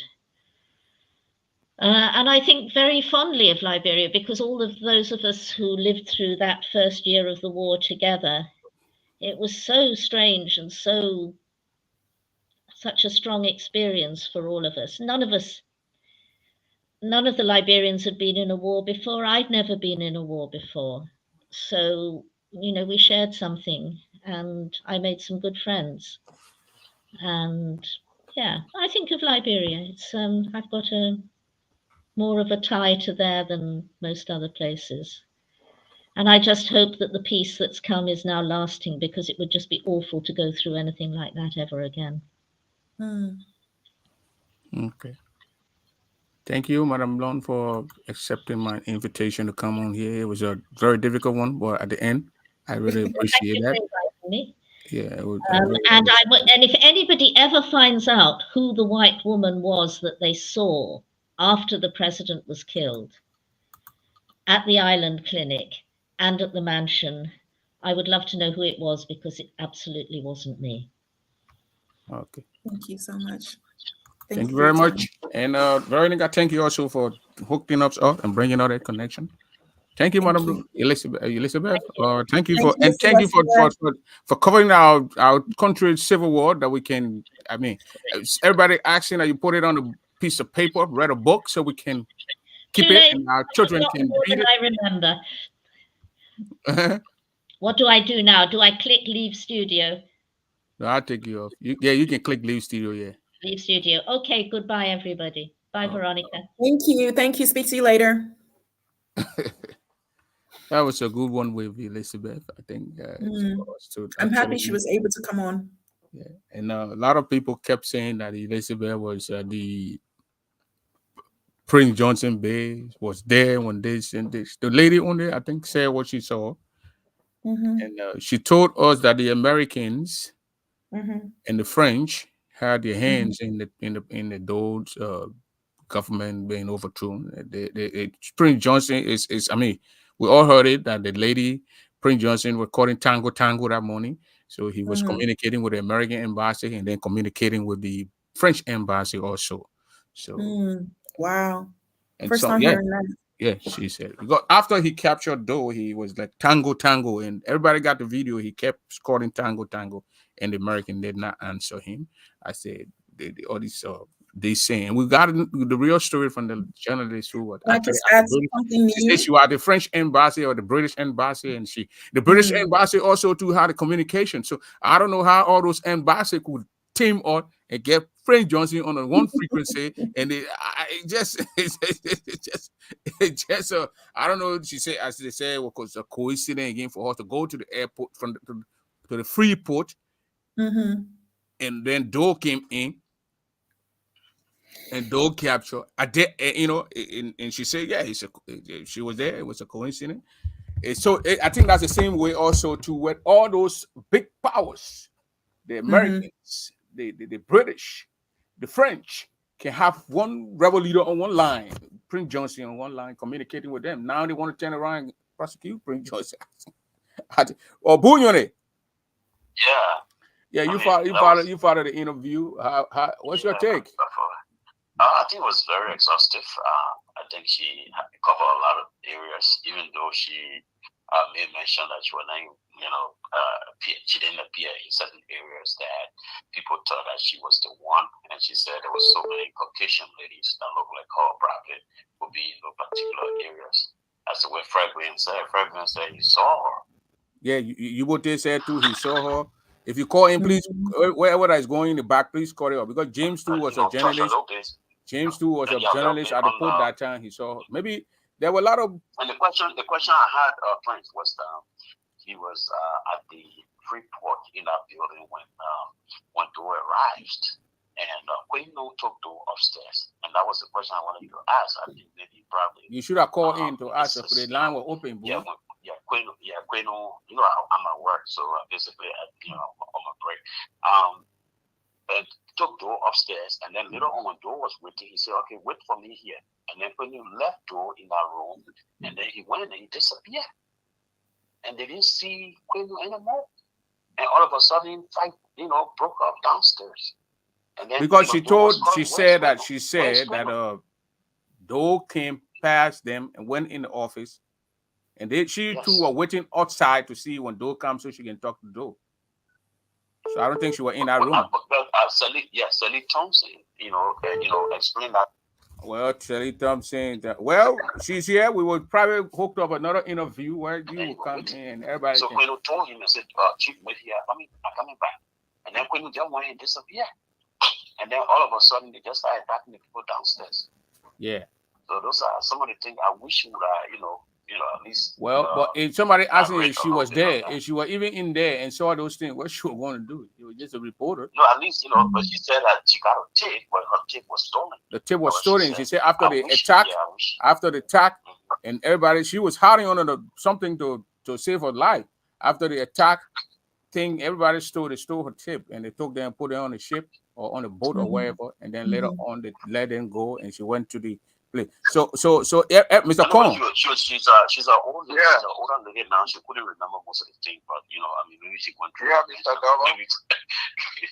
So perhaps when Yeah. we're vividly, you say you can remember, even though The lady said she was not there vividly. This that. Let's go to the Mr. Kong.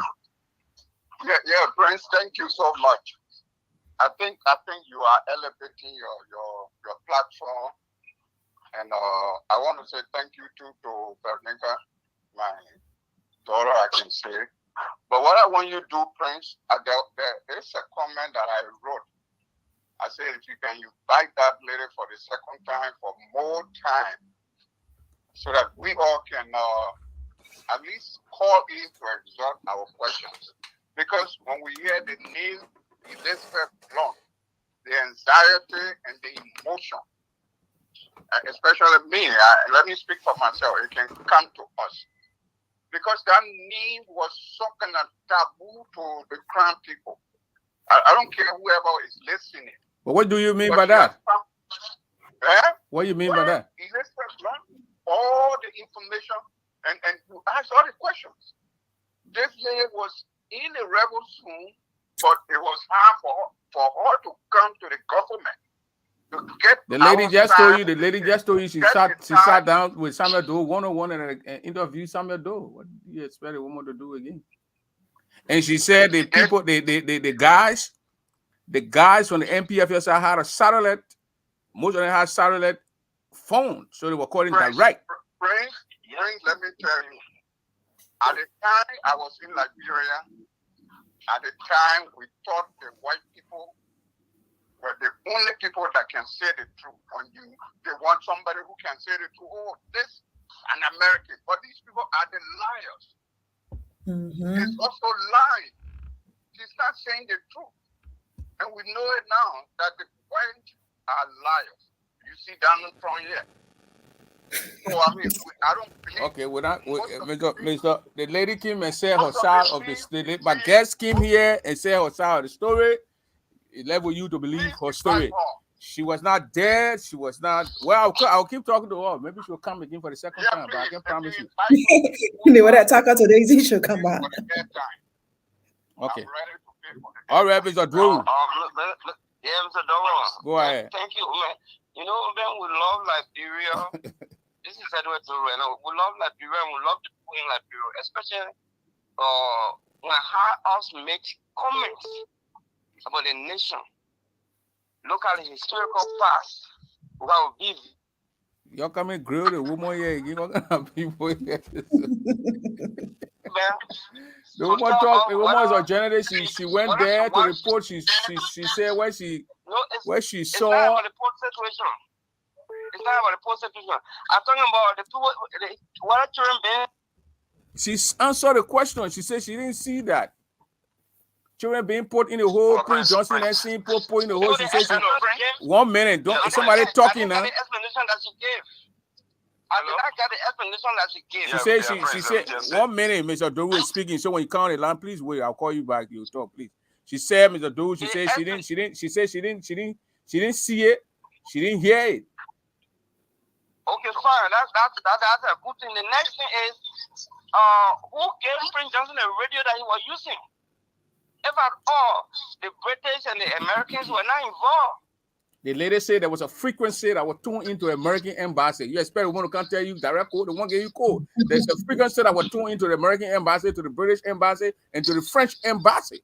When anytime Prince Johnson call, he goes on the frequency. Somebody got to be there. I'll put the frequency on. If you get your radio, if I don't get you the code, you will put the frequency on with me. Exactly.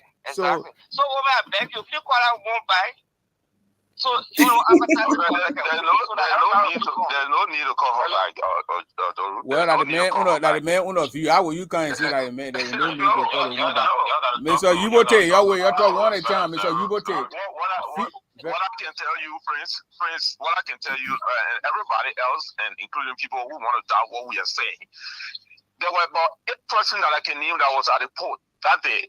Even if it comes to it, if we have to go to court, Prince Johnson have to testify. Prince Johnson testified that Elizabeth Blunt was at the port. There were all 8 persons. They are all alive. David Banto, Tom Terry, Aisha Cole, Patrick Graham, Tawo Kogwa. We're all at the port. Why would look? And all the people saw the woman. I believe Fred. I think Fred was. And she's the one to tell that she was not even at the when they carried door. You want to believe that? But she said when they carried door, she was she there when Prince Johnson carried door? She followed Prince Johnson. She was there. What you mean she was there? Were you there? She reported from there. She reported from there, Prince. She reported from there on that day when they carried door. Can we go back and research these things? And you can tell that she got preconceived notions before going to that place. Going where? Who announced to the world that they were captured? In fact, who announced that they were being taken to Cowell? Who announced? They were all that did it. Because she said she saw the people put. She said she saw the people putting his door in the car and carrying him. Then she was heading there to the embassy. The one we reported the whole evening. What are you talking about? We were him over here. Okay. All right. Please, I have to go. Well, you gotta go. Yeah, I just want to leave you guys with 2 things.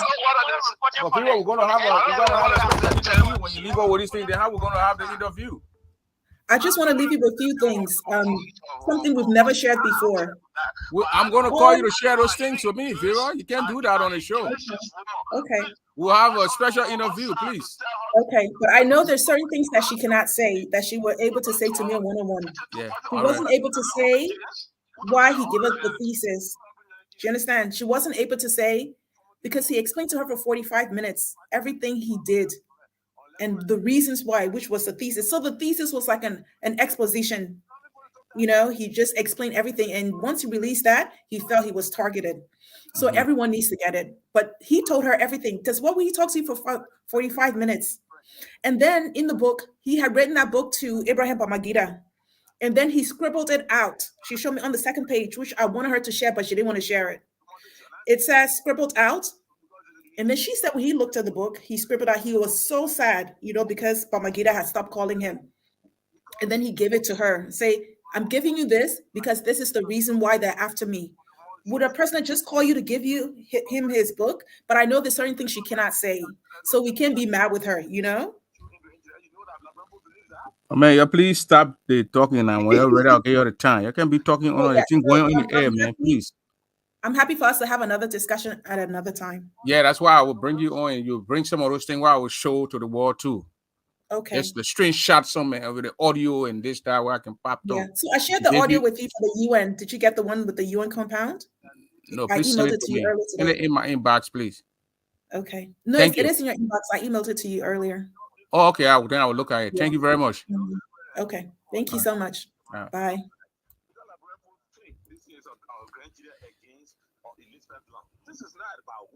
Mr. Queen, I'm going to open the line, but please let us stop. The woman came on the show. You can't bring the guest on the show and be bashing the guest. You'll not come again for the 2nd time. So we gotta smooth in the ground for the woman to come. You know how long it took me for the woman to come? I stopped talking to the woman from January. What are you talking about? You asked the woman a question. She explained the question. You still want to force the woman? Mr. Yubote, what Mr. Yubote was dead? Is that what he said? Mr. Guyan said he was dead. The only person who was not dead that's Boo Nyone, because he was out of the country by 1998, 99. He was not dead. So thank you. Yeah, Mr. Yubote, what's your take on this whole thing? Let us hear from you again. Come back again to say the woman stay there. Yubote who took the video, who wrote the book. Yubote was the journalist at the place. But we didn't see the Elizabeth Blunt. You know the James? You know what saved James? Let me tell you a story. The James, they took him. Okay. My man will talk later, my man. According to the line off for your this is not I mean, we're gonna please yes, my man will beg you fact, maybe a second attempt to bring a woman back. I Yeah. don't know how long it took them for you to advertise. The first thing, no, that show is is well watched. The interview had a lot of people on it, but the woman took that was the agreement. And when you and somebody else sit down and talk, you're made an agreement, you're not going to violate it. Yeah, I'm not going to violate a woman agreement. She said she didn't want to be there because she's going to put it and start making advertisement. They would probably the British government going to stop her. The woman talk all the thing. You see that the woman was not comfortable to actually talk everything. But man, what's up? Hello, caller. Hello.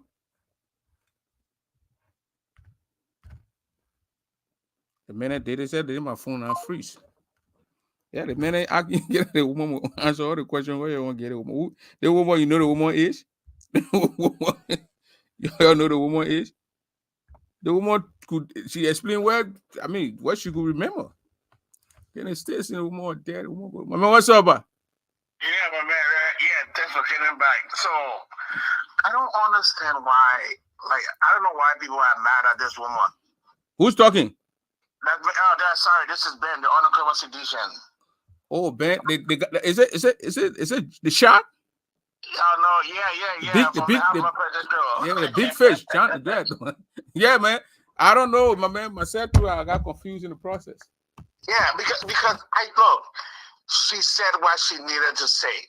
I think the interview was good. You did a good job, but we need to stop all of these this bashing.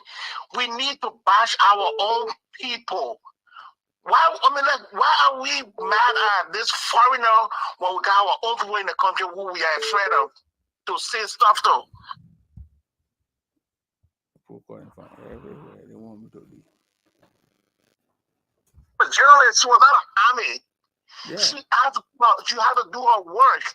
That woman could get killed right there because the woman said the people came in and they start shooting. They start shooting.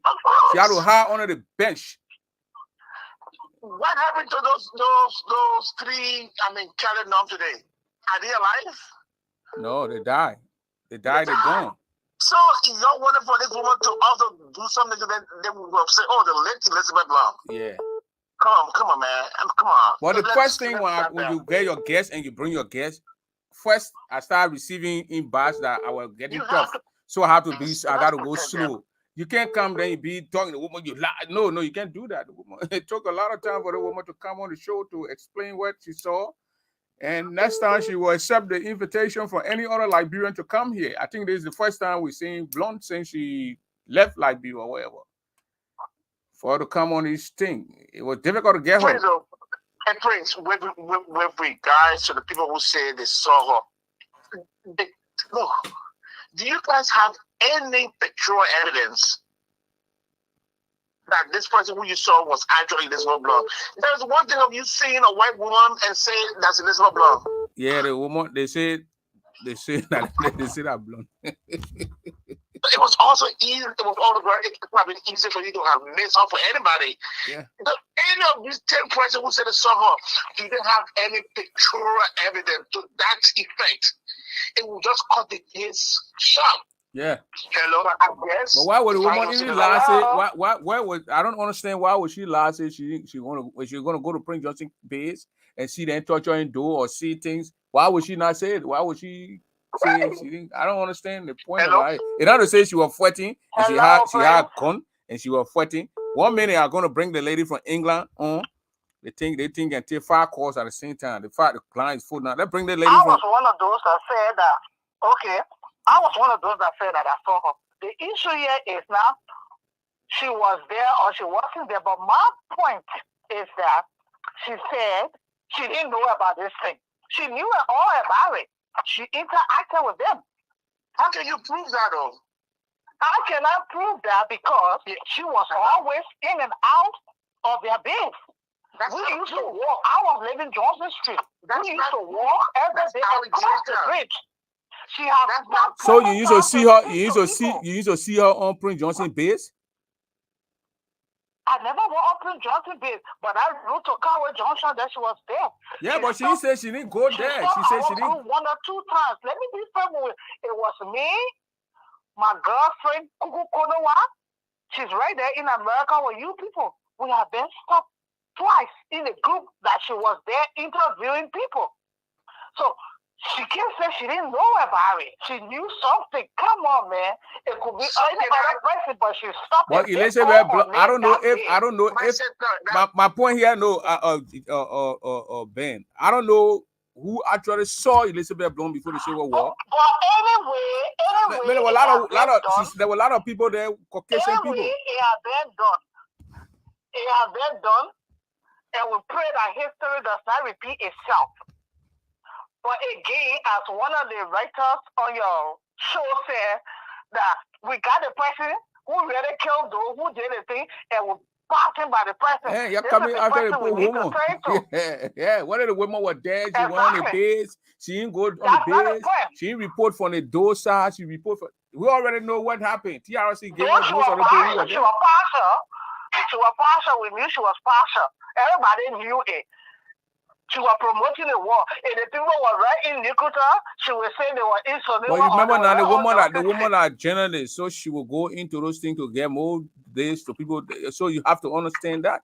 But then again, when you in the gene, you both say no, because those who call you and talk to you on a frequent, you got connection with them as compared to the other people who don't call you.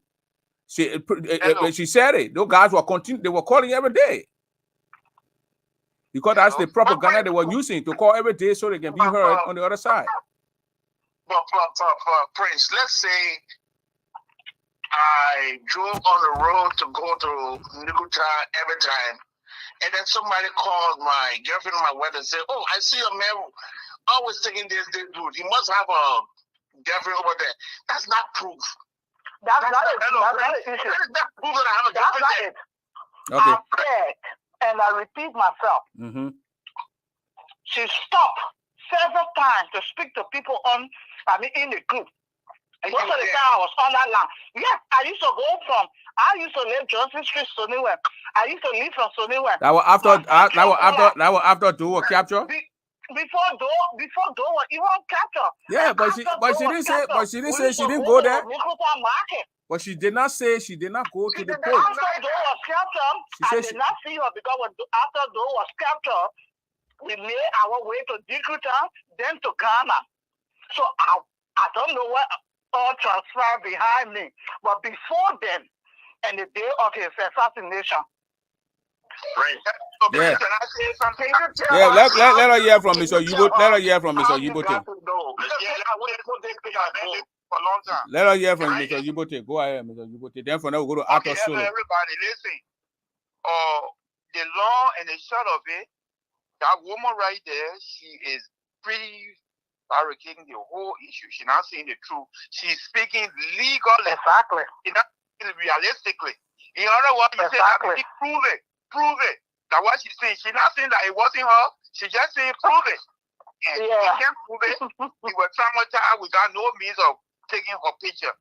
But what I must tell everybody that listening, the Samuel Doe government did not take advantage of the media propaganda.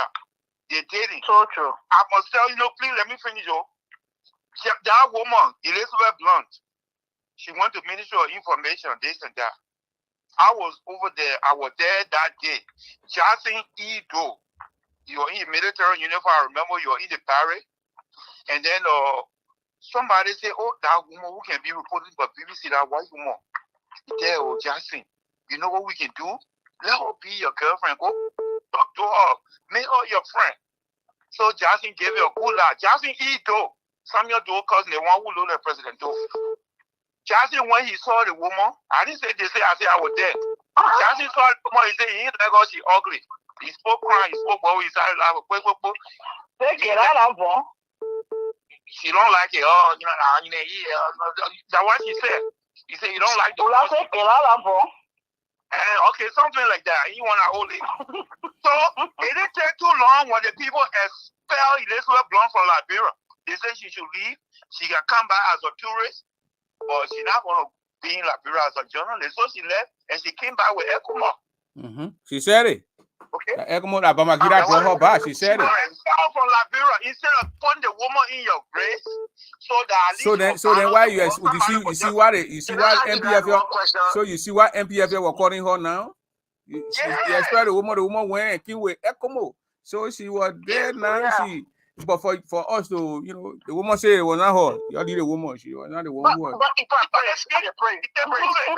Let's go Ato Solo. Yeah, okay, let's be real here. Let's be real. This rumor was put out by the Doe government. How was it? 1 minute, Ato, let the guy in. Let Jonah in. All right. So once the woman come back into the country, what do you think that she will have a long life? Exactly. I don't think you, come on, man. That's common sense.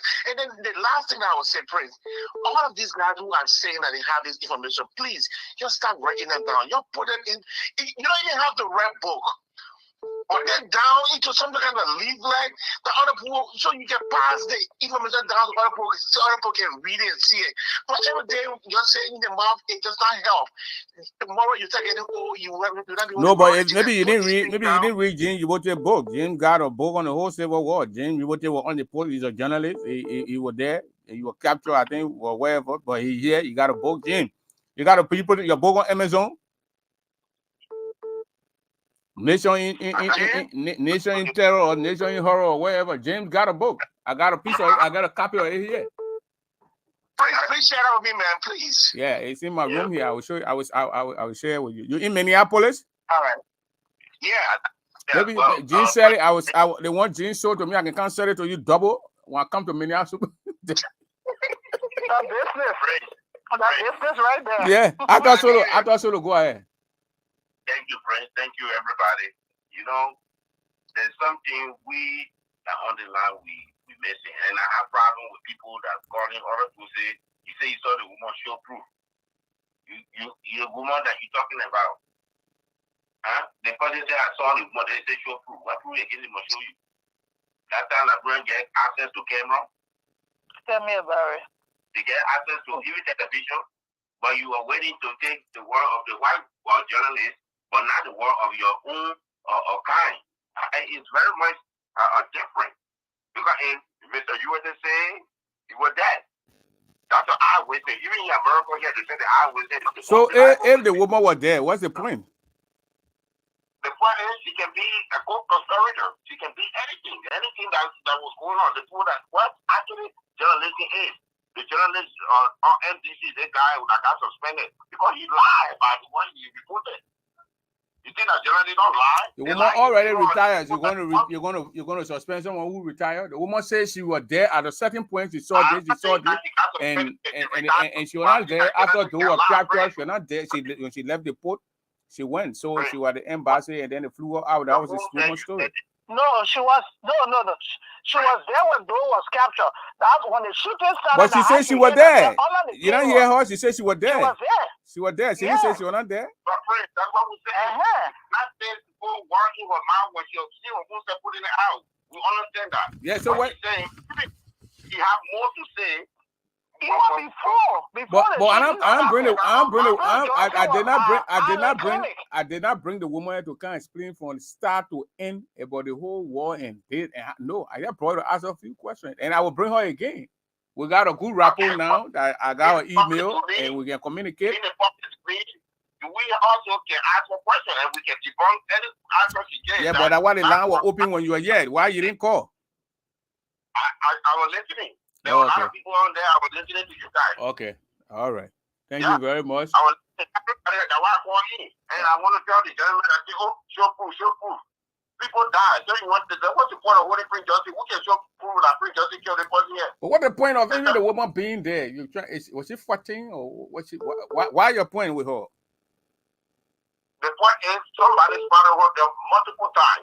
To do what? Right? So you'll bring her to investigate her, care to your war crime code? I don't care what crime code, but what she's saying, the information she gave, the hot information or the bread information. Mr. Solo, Maybe you don't know the woman first time coming. You ever saw blonde say they walking for maybe people she won't open school in Liberia to come on the show. That was the first interview. The next thing the woman will come, we'll go to it, we'll go into it. When she come next time, we're gonna go into it. I didn't bring the woman to try to get her. Okay, I brought her, ask her a question, what she go answer, and she did her job. She did her job. So now we're not accepting no call again. We're gonna say the interview there is on YouTube. Please go to YouTube and subscribe to my page, Prince M Double. The name as you see here, you're gonna see Prince M Double right there on YouTube and subscribe. All my interviews are there. They are stationed. Even the one we're going live here on YouTube, going live. So thank you very much for tuning in and listening to us. Prince, that's good. You brought her up. I know you're trying to conclude, but the main thing is these are people right in Liberia that need to come on your show, and we need to ask them some questions that we got in mind. Yeah, I'll bring Prince Johnson. My next interview will be Prince. Obstacle. Let's say Green Door is dead and gone. What the difference? What the change? Yeah. Yeah, thank you, Arthur. Do thank you. The next time my guest will be protected by me. If I bring my guest, nah. You are dead. You are not dead. No. I tell you, I saw you. You are dead. No, you're not happy on my next show. No. You did not protect the guest. You left her hanging. Yeah. I left her hanging small. Let these people that killed our president come on and tell us the difference. My man, why need Benjamin? Can you hook me up, set me up with Prince Johnson so you can come? Yes, I will. You need to tell us the difference. The difference that it makes matters go is there. There was an obstacle. You see, I heard a story that there was an obstacle in Liberia moving forward. Don't be there 10,000 years now. What's the difference? We stay to a standstill. Yeah. Can't go nowhere, my sister. We can't go nowhere. Yeah, somebody you're calling. Caller, what's your name? Where you calling from? Calling from Minneapolis. Yeah, I mean Prince Conflare. Conflare, thank you so much. Yeah, thank you so much. Oh, my people, Prince, the one at the other how? What do you mean? We were working on family on Prince of our show now, scared, and that's now you see question mark now, then maybe that Obama. No, like Ellen Johnson said, I want you to interview, but she's scared. Yeah. I got to tell. I have to tell the people. Say, I will tell Ellen that from Lofa. I only wish you come on my show. No, you tell me. You tell me for protection, and maybe I would bring on her. No, I said from Lofa. She will come on my show. But anyway, thank you so much for the show. All these things just help to give people closure, even though this woman did not say it all. And me, I almost stood for the one that she will not say it all because the thing get one thing there in the thing. Yeah. So she even did well to even try to come to, talk about it, to give us closure, tell us that the president met with her and all that kind of thing. That it satisfied me. But I didn't expect her. Look at the thing the woman said. The one thing I took from the show, Prince, you push that woman to say that one. The woman had to admit that France, Ivory Coast, and I don't know wherever were behind the thing. And it's based on Hofwe Bonye daughter, that Togo killed. So today, good for me because they know what brought the war. That 1980. But that's the reason why Africa opened her borders because Ebita was married to Hofwe Bonye's daughter. Exactly, so Ebita. So yeah, when Ebita she went and married to Blaise Compaoré from Burkina Faso. So you see that connection. Obviously, just Hofwe Bonye were angry with Doe. We're on this show. Thank God Liberian people are on your show to listen that crime did not bring war. No, that 1980 and that crime were more than 20 working people that killed Toba. So we step out of it, but that the whole country part of it because even the Nima, over there. Exactly. No, that's my point. No, but you saw when I brought listen now, when I brought Selu, Veronica Doe and her mom, Veronica Mami Doe, the woman who was on the show, she kept referring to Thomas Kuyongpa, her uncle. All Doe children were referring to Kuyongpa, her uncle, and all Kuyongpa children. Those guys were bad buddy. The only person who brought the problem between those two guys was Ellen Johnson Sirleaf.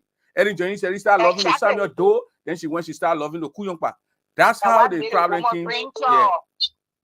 That's the The problem woman must right get there. her gold in the hand. She must get her in there accomplished. That what made the woman a ranger. So your But man or Benjamin, you know, Nancy Doe was here on Sunday. She said Ellen Johnson said he loving Samuel Doe.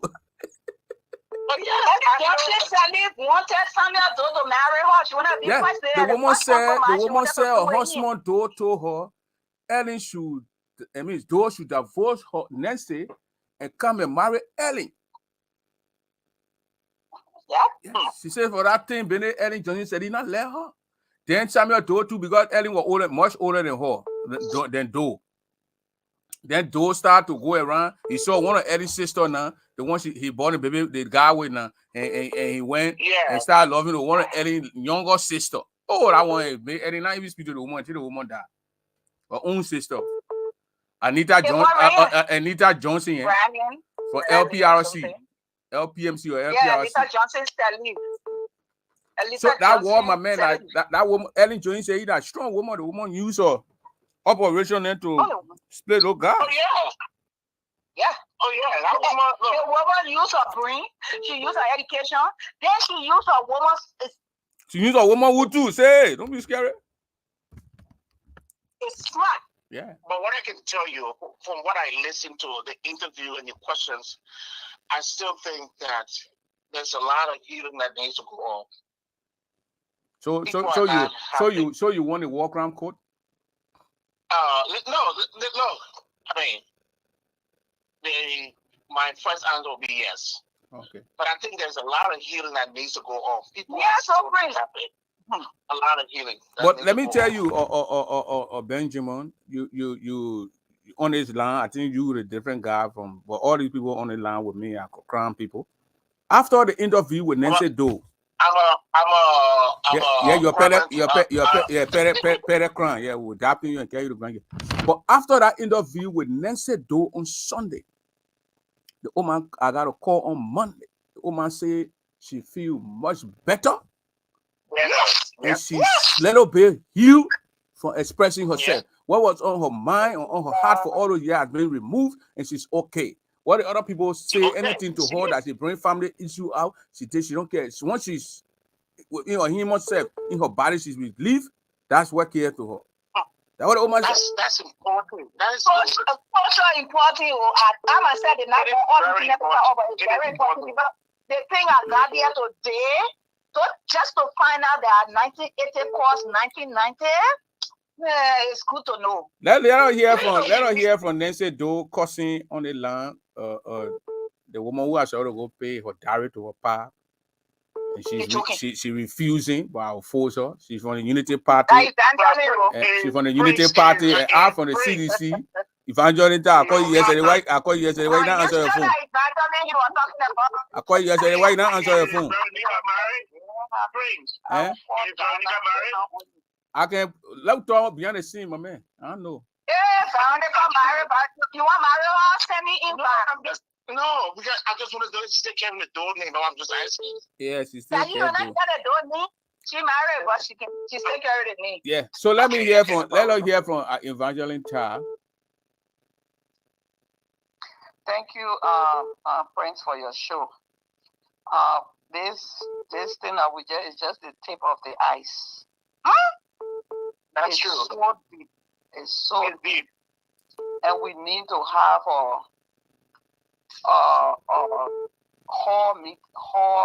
town hall, something for we and the Zimbabwean to sit. Yeah. This is nothing at all. We haven't touched it. Someone like Elizabeth Brown, nobody expect Elizabeth to come on here and be like, yeah, our instigating. That was all the pay agents that they were in it. They were like hyena. The hyena come and jump over one man, and everybody fighting him. That's what happened. And it's a long story. I wish we can have some dialogue and not do it with emotion. Even it been years, it been many years, but some of us still remember some things. Before Boydin, he had an anchor. It wasn't his daughter, his niece. who is now married to Blair Campari. Yeah. Blair is in Haiti, in Ivory Coast. I know exactly where he lives. A.B. Cocody. When A.B. Tubber was killed in 1980, that resentment came between, because Tubman and what they call it, Ufwe, then they had that friendship that was going on. Right. And from that day, that's from 1980 coup d'etat, they had Ufwe to see him different ways when they killed his son. But when we look at it, it's both, if those rebels were going to come and go for the PRC member alone, I would say, well, they Oh, the whole line cut off. Yeah, but that's how we're going to do it now. We're going to let it show. I will bring another relay tonight. We'll do a relay tonight, please. Sorry that the line cut off. Sorry that the line. If the people that came to Foy War, if they were going for the PRC, that would have been okay. Reason why they overthrew people. Hey, well, the people going to come for them. You gotta be fair here. The 16 men that died, their lives were important to their family. But then when you go to the part I want to clarity, I want as a child of Grand Gideon, what I want to know was those 500 children that what they said according to a quote that was dumped in a well by the Dole Army. I want to get clarity of that. I asked her, she said she don't know about it. She didn't hear about it. So I know she would not know about it. And these are the propaganda. What happened when the native boys then came to power? They didn't know better. So they went and brought the same people they took off, and you can't blame them either because they don't know Washington, D.C. So the people that are over there, in order to be, you have to bring these people that speak fluent English, I quote, then the native boy who just came from 11th grade, going to Tubman High, he know anybody in Washington, D.C. So that's how you were able to bring the same, their children then back, and they backstab me with a knife. Yeah. They went for Quiwopa because they knew first they went for Flazabeton, got him out of the way. They were looking for the people that are around him, those stronger people that if they were I'm alive. not taking calls again. I'm about to shut the show up here now too. I'll have another show tonight. Play this replay, and we're going to discuss it tonight. I would love to come on there because I don't want to delay you. Yeah. If you have show, I will come on there to explain some of the things that I will I make know. we can come to there. We'll have the show. I'll send a link to you. Yes. But I have to go pick up the girl because when I go to the bus stop, ready to carry her to the way, then I gotta be turning around and look for her. Who get your child? Yeah, your I gotta go get her in the bus stop. And instigate so she will deal with you good. Yeah, yes, I want to get in that trouble, so I have to go get it. We'll bring her in the next 5 minutes, so I have to walk there. Okay. We'll talk tonight. Thank you. So, ladies and gentlemen, thanks for watching the show here. And those of you who share the show and send stars, thank you very much. But I have to go outside and get that leg here before they put carry on. Thank you very much. All right, thanks.